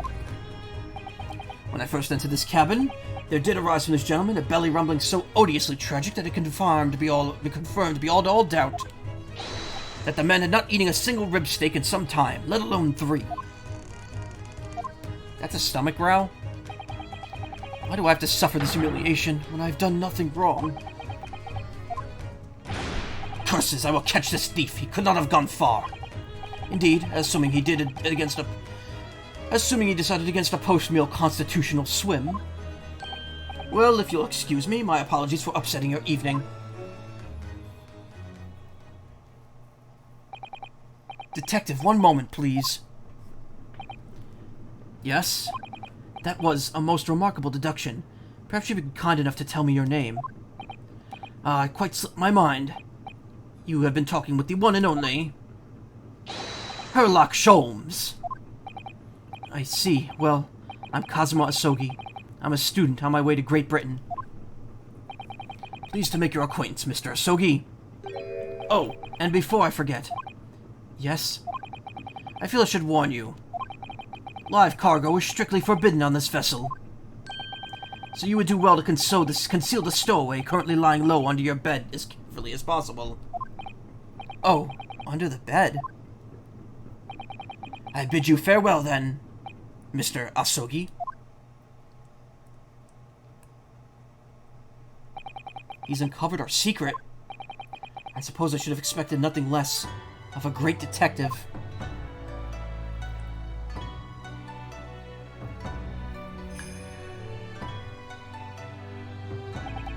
Now then. When did you move in under the bed? I thought we'd had it when he'd opened the wardrobe door. Well, it was thanks to that split-second chance you engineered. That I what? You distracted him for a moment, remember? When you suggested that he investigated the other cabins instead? Oh yes, he turned to look towards the corridor, didn't he? Well, I couldn't see what he was doing, of course. But I thought to myself, it's now or never, and the next thing I knew, I was under his bed. So who was the culprit? Probably an animal. The snake, maybe? No, it wouldn't be the snake. It was an animal of some sort. You really know how to give me a scare, don't you? Oh no, it was probably Ryunosuke himself. The bones were in the wardrobe. Anyway, what's all this about the rib steaks, eh? Sorry about that. I've just been so hungry. So it was Ryunosuke did it. That was stupid. I don't know why I didn't think that immediately. Ever since we left Japan, stuck in that tiny wardrobe. Well, you should know. You've been splitting all your meals with me. You must be starving too, surely. Right on cue. And there was that power cut before, wasn't there? For about 10 minutes? So it was then. I caught a whiff of the most delicious smell. And I thought to myself, it's now or never. Next thing I knew, I had the steak in my hands. This man just can't help getting himself into trouble. Well, alright. You were hungry. But 3 steaks? Thanks to you, 3 crewmen are going to go without tonight, I imagine. No, it was just the one. What? I only took the 1 rib steak from the kitchen, that's all. But I don't understand. Hey, I'm not that selfish. If I'd stolen 3 steaks, I'd at least have tossed 1 your way. I'm not your pet dog. Well, in that case, who stole the other 2? Do you think? Could there have been a ghost on board? A meat-loving ghost? It wasn't the cat, because the cat came in with Pavlova, and Pavlova didn't show up until the evening of the 8th. It's the 6th right now. There could only have been a single bone in the wardrobe when Ryunosuke moved to hide under the bed. Which means that the other 2 bones can only have been put there by one very flesh-and-blood person.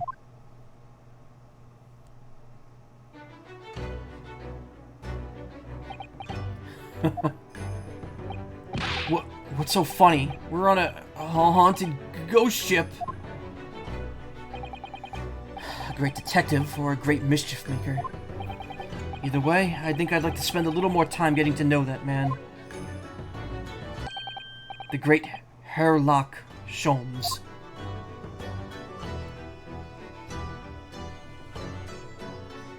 Very nice.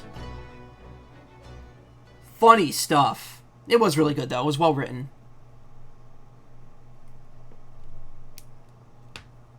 But, yeah. That's the adventure on the boat and the end of the story of Kazuma Asogi. Sadly. But there will be more. There will be more. There's more in wait for Ryunosuke. It was Herlock Sholmes, so it was an animal. Exactly.